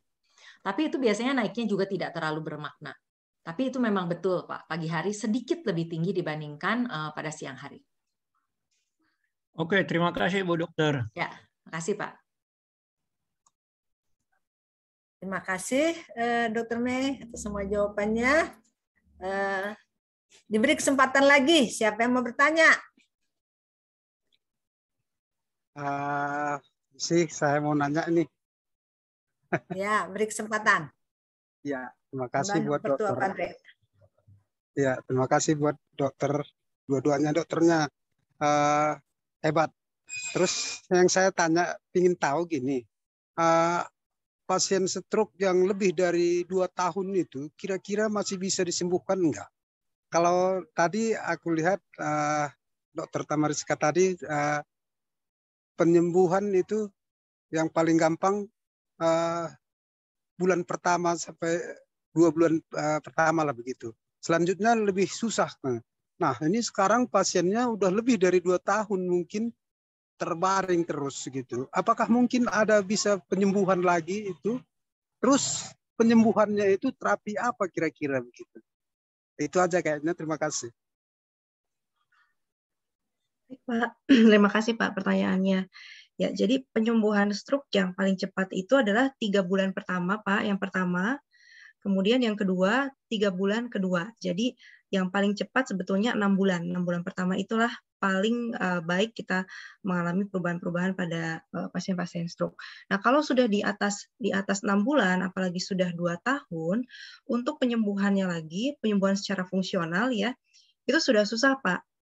Ya, jadi yang kita lakukan adalah yang tadi, yang tidak 3 teknik tadi, bisa akomodasi, bisa modifikasi.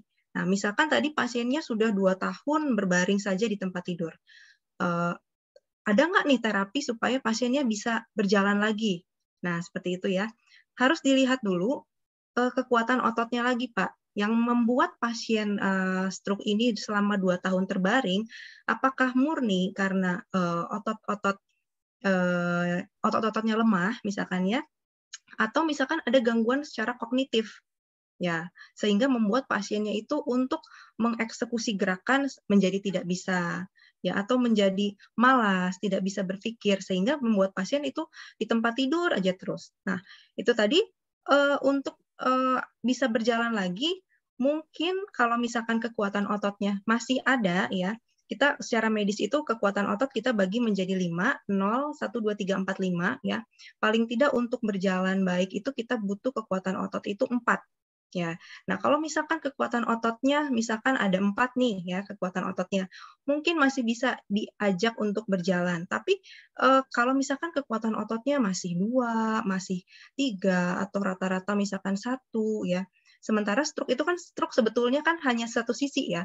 Nah, satu sisi yang lain kan sebetulnya dia tidak terkena kelumpuhan ya. Tapi karena sudah 2 tahun tiduran terus, otot-otot itu juga akan mengecil. Nah, belum lagi kemampuan jantung dan parunya yang semakin menurun. Nah, seperti kita ketahui kalau kita mau duduk, kalau kita mau jalan, mau berdiri, itu bukan cuman kerjaan otot kaki aja, tapi otot perut, otot punggung itu semuanya ikut bekerja. Nah, kalau misalkan sudah 2 tahun di tempat tidur terus, bisa dibayangkan mungkin otot-ototnya juga sudah mengecil seperti itu ya. Belum lagi kalau ternyata mungkin ada gangguan secara kognitif. Nah, jadi kalau sudah 2 tahun seperti itu, mungkin terapi yang terbaik adalah terapi secara pasif. Jadi pasiennya itu lebih banyaklah diposisikan untuk duduk tegak. Ya, mau itu bersandar dengan support ya, atau dikasih bantal atau dikasih sandaran tempat duduk, atau misalkan pasiennya masih mampu untuk menyangga tubuhnya tanpa support, bisa didudukkan tanpa support. Nah, jangan lupa juga pasien harus juga dibawa untuk leisure time. Jadi berlibur seperti itu ya. Jadi pasien yang tidak bisa jalan, tidak mandiri, sudah di tempat tidur terus, bukan berarti harus ditaruh di rumah terus, tidak. Tapi pasien juga harus dibawa berjalan-jalan seperti itulah ya Pak, secara gampangnya. Jadi pasien dimobilisasi atau digerakkan, dipindah tempatkan dengan kursi roda, kemudian diajak untuk berjalan-jalan, ya berlibur seperti itu, misalkan sekedar ke luar rumah atau bahkan dibawa ke mall, ya itu tidak menjadi masalah. Karena kalau misalkan pasien yang seperti itu hanya di rumah terus, itu pasien juga sebetulnya sedih ya kalau hanya di rumah terus seperti itu akan menambah depresi pada pasien. Dan yang paling penting itu tadi ya Pak, jangan lupa untuk sering-sering didudukkan, karena pada posisi yang duduk itu akan membantu pengembangan paru-paru, sehingga kemampuan bernafasnya nanti akan semakin baik. Ya, seperti itu mungkin Pak dari saya, dan jangan lupa juga untuk tetap menggerakkan anggota tubuhnya secara pasif. Kalau misalkan pasiennya sama sekali lemah, tidak mampu untuk menggerakkan tangan, kakinya, ya, itu dibantu digerakkan oleh keluarga. Seperti itu seluruh sendinya, dari bahu, siku, pergelangan tangan, dan begitu juga dengan kaki. Kemudian jangan lupa untuk dibolak-balik, miring kanan, miring kiri, terlentang, minimal 2 jam sekali untuk menghindari terjadi luka pada kulitnya. Mungkin seperti itu Pak yang bisa saya jelaskan. Makasih Dokter Gerda. Makasih. Udah cukup Dokter Andre. Sedikit lagi boleh saya nanya? Ya, boleh. Ini pasiennya sepertinya tidak seperti pasien stroke yang lainnya saya lihat. Kalau pasien stroke yang lainnya kan ada bagian stroke itu ada pengecilan gitu badannya, fisiknya itu ada pengecilan. Kalau ini enggak ada pengecilan. Bahkan kalau duduk nggak bisa, tapi guling-guling bisa dia. Nah itu gimana itu? guling-guling. Seandainya dia mau pindah ke apa gitu dari kasurnya nggak pakai risbang gitu ya, ada kasur apa aja gitu, pindah dia itu bisa, tapi guling-guling dia. Nah itu yang kira-kira terapi apa itu biar bisa pulih lagi. Udah 2 tahun gitu. Ya, terima kasih. Ya, jadi pasiennya itu saat ini berpindah tempat dengan cara berguling ya Pak ya. Nah, berguling itu yang dibutuhkan untuk berguling sebetulnya adalah otot perut ya Pak, otot perut, kemudian otot kaki dan otot tangan. Tapi untuk dia mampu duduk itu dibutuhkan satu kemampuan yang lebih tinggi lagi yang dinamakan trunk control atau kemampuan kita untuk mengkontrol postur kita, gitu ya. Nah, kemampuan ini bisa didapatkan dengan cara dilatih secara fisik. Nah, karena saya tidak tahu kondisi pasiennya ya Pak seperti apa. Cuman kalau Bapak tanya terapi seperti apa supaya bisa membantu pasien untuk duduk lagi, itu adalah dinamakan terapi fisik. Nah, biasanya kalau di rehabilitasi kita bekerja sama dengan fisioterapi ya. Nanti fisioterapi yang akan membantu untuk duduk gitu. Tapi memang harus dilihat sih Pak ya, bagaimana kekuatan otot perutnya seperti itu. Jadi tidak bisa kita langsung bilang terapi ini, terapi itu enggak gitu. Tapi kalau Bapak tanya terapi apa yang bisa untuk membantu pasien duduk mandiri, itu namanya terapi fisik. Seperti itu. Atau bisa juga kalau tidak mampu duduk sendiri, paling tidak didudukkan dan kemudian ditahan dengan menggunakan tangannya. Ya, untuk melatih kontrol badan atau trunk control itu bisa kita latih. Jadi pasien itu didudukkan, kemudian suruh pasien untuk tangannya itu menyangga di bawah seperti ini. Bisa atau tidak? Gitu. Kalau bisa, itu sudah lumayan untuk melatih kekuatan otot perut, pantat, dan punggung yang berfungsi untuk kita mampu duduk tegak. Seperti itu, Pak. Iya, ya. Terima kasih. Ya, baik, Pak. Terima kasih, Dokter Gerda. Ada lagi yang mau bertanya? Masih diberi kesempatan. Mumpung ada dokternya. Sekarang siapa yang mau nanya? Ya, silakan. Ya. Selamat malam, dokter. Nah, saya ini mau menyampaikan, ya mungkin bertanya, mungkin juga menyampaikan sesuatu yang ini gitu. Saya itu sebenarnya sehat ya, cuma saya sudah pasang ring. Jadi tensi saya itu gimana ya? Yang di atas itu sering di atas 140 gitu. Tapi yang di bawah tidak pernah mencapai 80 gitu. Nah, terus kalau saya melakukan kegiatan pun itu habis kegiatan tak olahraga saya coba itu ukur sendiri. Nah, itu juga seperti itu gitu. Jadi tensinya itu ya walaupun dia 180 yang di atas, yang di bawah tidak pernah, paling 60, 70 gitu. Apakah itu tidak nanti menjadi suatu jadi permasalahan gitu. Jadi terus itu yang ini lagi karena denyut jantung saya itu karena jadi kadang-kadang ya itu membuat saya cemas gitu. Hanya sampai 50 gitu. Jadi kalau nggak saya lari-lari gitu ya, itu tidak pernah mencapai 60 kan, sebaiknya kan 60 atau di atas 60 dikit gitu ya. Jadi ya saya tanya ke dokter saya, dokter ini ada namanya Dokter Edwin itu spesialis jantung, dia bilang gitu, nggak apa-apa itu Pak, yang penting lanjut aja ini.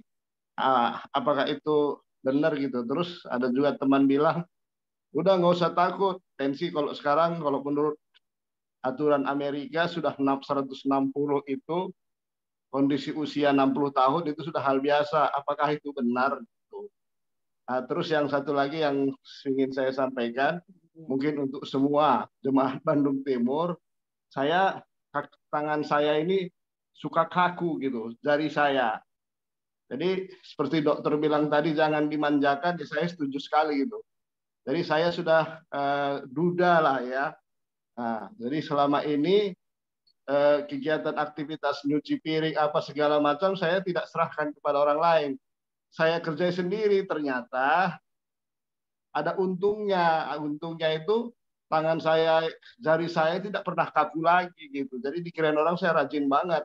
Tapi sebenarnya saya demi kesehatan gitu. Nah, hanya itu yang bisa saya mau sampaikan, Dok, ya. Masalah tensi tadi tolong saya dijelasin gitu. Terima kasih banyak. Selamat malam. Ya, selamat malam Pak Imas Sitepu.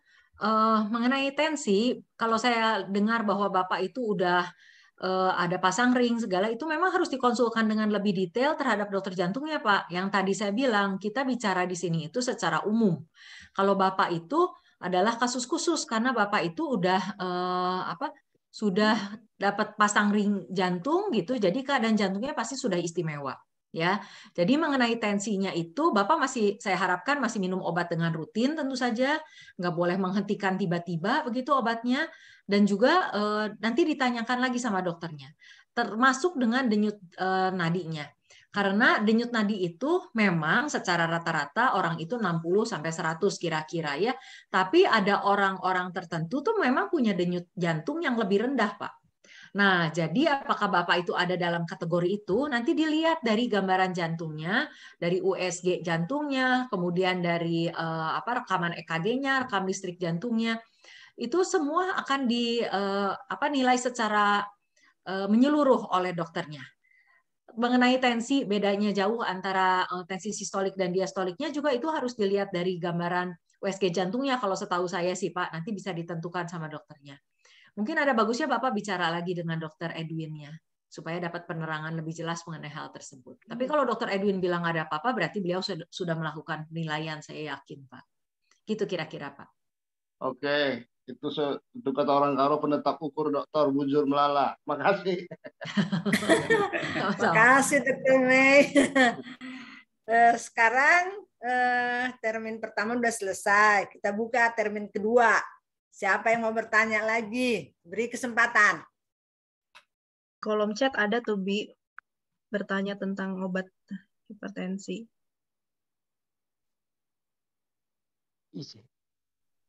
Oh, udah hilang ya. Tadi ada yang tanya tentang obat hipertensi. Ya. Aku Bapak Peri, Pinem. Ya. Ini pengalaman. Saya udah kena stroke ringan 22 tahun. Jadi dan obatnya sampai sekarang tetap sama, setiap bulan dikontrol. Tensi normal, ya. Artinya salah satu yang positif yang terlihat adalah melawan diri sendiri. Artinya gini, jangan mengikut perasaan saja. Contoh saya waktu itu nggak bisa jalan, akhirnya bisa jalan, dan saya setiap hari, hampir setiap hari, berjalan sekitar 1 jam. Dalam tempo 3 bulan, 6 bulan, perasaan sudah sehat, semua tetap normal. Kata dokter, kontrol saja terus. Walaupun sudah baik, obat harus dimakan terus. Maka sampai sekarang, ini ya 2 tahun, kondisi udah normal lah katakan, bisa nyupir sih oke. Nah, saya tanyakan apakah ada dampak obat itu terus menerus. Terima kasih. Baik, Pak Peri, ya. Hebat, sudah jadi pasien yang hebat, ya. Jadi kalau menurut saya itu tindakan yang sangat benar, minum obat rutin, lalu tidak memanjakan diri dengan melakukan yang baik. Itu sangat betul. Jadi pasien stroke memang harus seperti itu. Nah, mengenai obat jangka panjang. Nah, pasien juga suka tanya gini, berapa lama saya harus minum obat? Nah, tadi kan kita udah bilang, kita minum obat untuk mencegah stroke berulang, gitu kan? Ya, nah, berapa lama kita mau mencegah stroke berulang? Setahun, 2 tahun, 3 tahun, atau seterusnya? Selama itu harus minum obat. Nah, Bapak Peri khawatir, apakah kalau minum obat terus nanti saya ada masalah atau tidak? Satu Ya. hal yang baik dari minum obat terus adalah Bapak mencegah stroke ulang. Resiko stroke-nya lebih rendah. Ya. Kemudian dokter tuh pada umumnya akan melakukan cek laboratorium secara berkala untuk menilai apakah Bapak tuh ada efek samping obat atau tidak. Misalnya terhadap fungsi ginjal, fungsi liver, kan selalu pasien tuh bertanya, ini saya minum obat jangka panjang nanti fungsi ginjal saya rusak nggak, gitu kan? Nah, tapi dokter juga nggak akan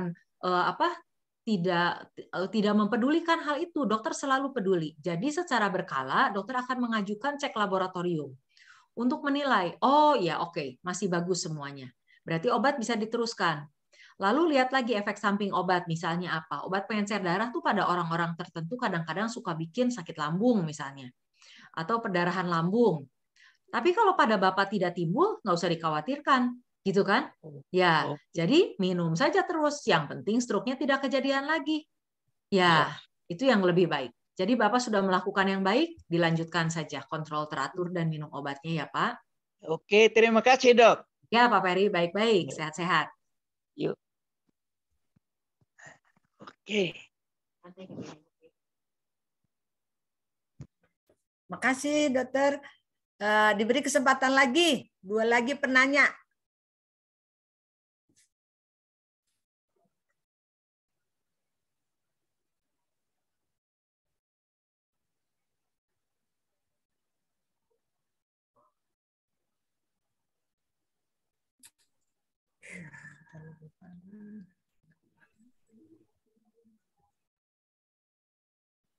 Gimana? Sudah cukup? Bukan cukup jelas?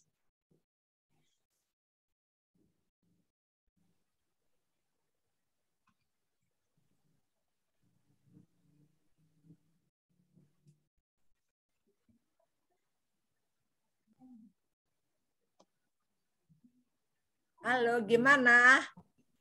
Ya, ingin nanya lagi. Seperti boleh. Ya. Pertama Rizka tadi bilang mungkin obatnya katanya tadi ya. Kalau orang yang pernah stroke itu udah sembuh, kira-kira obatnya yang dari medis atau dari herbal gitu apa ya kira-kira itu? Biar jangan gampang terkena stroke gitu. Oke, boleh saya jawab ya? Kalau obat herbal itu Pak adalah tambahan ya. Jadi kalau menurut saya yang penting itu adalah obat yang diatur oleh dokter. Kenapa? Karena itu tuh udah berdasarkan penelitian semua Pak. Kalau berdasarkan penelitian tentu saja sudah sangat hati-hati dikerjakan. Jadi pasti menimbulkan kebaikan. Kalau obat herbal itu tidak ada penelitiannya Pak. Jadi itu hanya katanya-katanya. Jadi kalau saran saya sih lebih baik Bapak tidak obat herbal hanya sebagai tambahan kalau seandainya mau dipakai, tapi kami sih tidak menyarankan menggabungkan obat herbal dengan obat dokter, Pak. Itu yang saya sarankan. Jadi lebih baik datang ke dokter supaya ditentukan obat-obatnya yang sesuai supaya mendapatkan hasil yang baik. Gitu, Pak. Iya, terima kasih, Dok. Ya, sama-sama.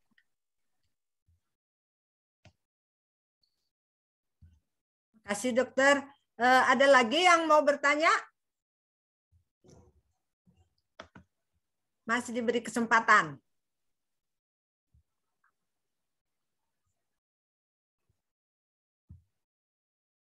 Gimana? Sudah cukup jelas semuanya?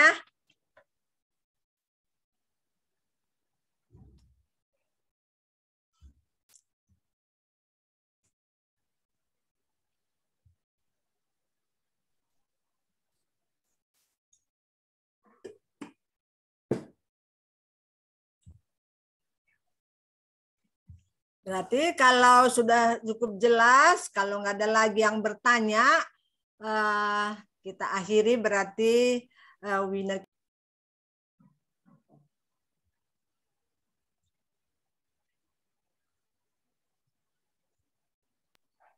Terima kasih ya dokter, buat dokter Mei sama dokter Gerda, luar biasa paparannya hari ini, jawabannya juga mantap semua. Terima kasih atas dokter dua-duanya, Tuhan selalu memberkati, sukses terus ke depannya.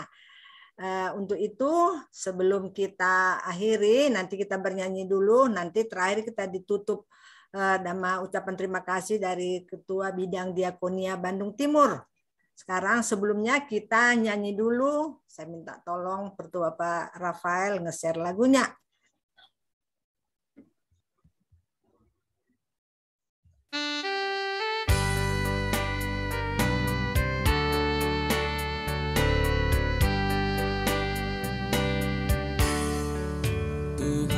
Tetap nemani geluhku dengan mereka dalam mambaku tertanam gelah tetap raserto toman bana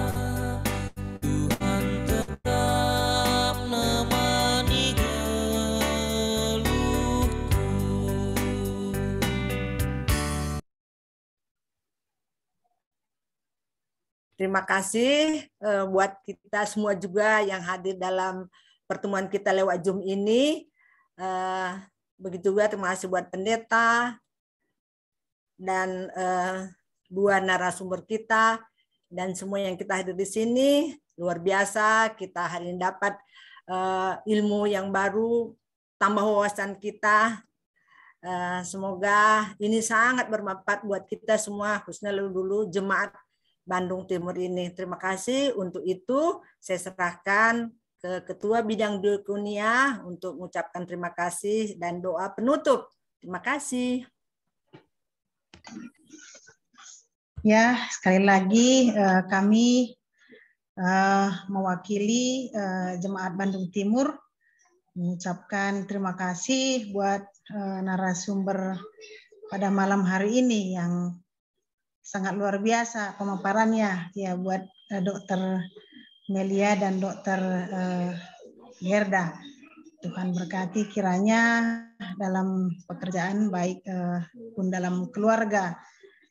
Harapan kita melalui pemaparan malam hari ini Jemaat Bandung Timur semakin peduli untuk lebih lagi menjaga kesehatan jasmani, untuk menjaga pola hidup dan sebagainya. Jadi ini harapan kami. Jadi manbanta pekrina perpulungan Bandung Timur ujur katakan kami atas partisipasi taibas berngisi sendah. Jadi harapan runggun maka kita krina Jemaat Bandung Timur lebih warienda banci lebih resehat nah Tuhan simasu-masu kita krina bujur. Jadi terima kasih buat Dr. Melia dan Dr.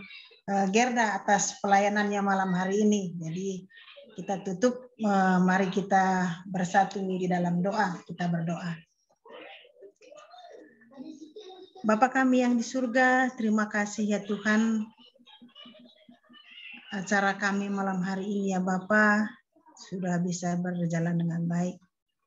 Kami berdoa ya Tuhan untuk kedua narasumber kami yang sudah memberikan ilmu yang sungguh luar biasa bagi kami Jemaat Bandung Timur ini ya Tuhan. Kiranya Engkau yang memberkati kedua narasumber ini ya Tuhan, Dr. Melia dan Dr. Gerda berupa angin-angin. Kiranya Tuhan yang berkati lebih luar biasa lagi Tuhan di dalam pekerjaannya. Begitu juga ya Tuhan dalam keluarga, Tuhan yang berkati dokter kami ini. Dan begitu juga ya Tuhan, kami juga bersyukur dan berterima kasih buat Jemaat Bandung Timur ini yang sudah berpartisipasi untuk mengikuti webinar kesehatan malam hari ini.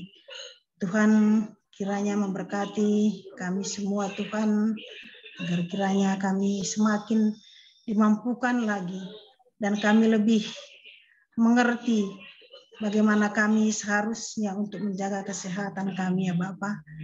Karena tubuh kami ini adalah bait Allah dan Roh Kudus-Mu senantiasa mengajari kami ya Tuhan agar kami lebih mampu lagi untuk menjaga rumah ibadah-Mu ini ya Tuhan. Inilah kami ya Tuhan dengan segala kekurangan kami. Kami serahkan hidup kami ke dalam tangan-Mu saja ya Bapa. Sebentar ya Bapa, kami berpisah satu dengan yang lainnya melalui Zoom ini. Tuhan yang berkati kami malam hari ini. Kiranya Tuhan yang memampukan kami untuk melakukan apa yang baik dan benar di hadapan Tuhan di dalam kehidupan kami. Karena di dalam nama Yesus Kristus kami berdoa dan mengucap syukur. Di dalam nama Yesus kami berdoa. Amin. Terima kasih buat kita semua. Bu Jerman Bantakrina. Ya. Bujur, Bandung, Ketua Biang Denokia, sehingga bawa doa sama ucapan terima kasih. Begitu juga kami ucapkan Ketua kami, Ketua Rapal yang telah membantu untuk acara Winak ini jadi sukses semuanya. Terima kasih buat kita semua, sehat kita semua, Tuhan berkati. Foto nggak? Malam, Buka kamera dulu semua, buka kamera foto kita. Buka kamera semua. Oke. Terus ayo buka kamera halaman 1, buka kamera. Belum. Lagi. Ayo. Halaman 1 belum semua nih. Ayo halaman 1, halaman 2. Ayo buka kameranya. Lagi. Ya, kasih senyum yang terbaik. Kita foto halaman 1 dulu. 1, 2, 3. Halaman 2. 1, 2, 3. Oke. Thank you semuanya. Terima kasih Gerda.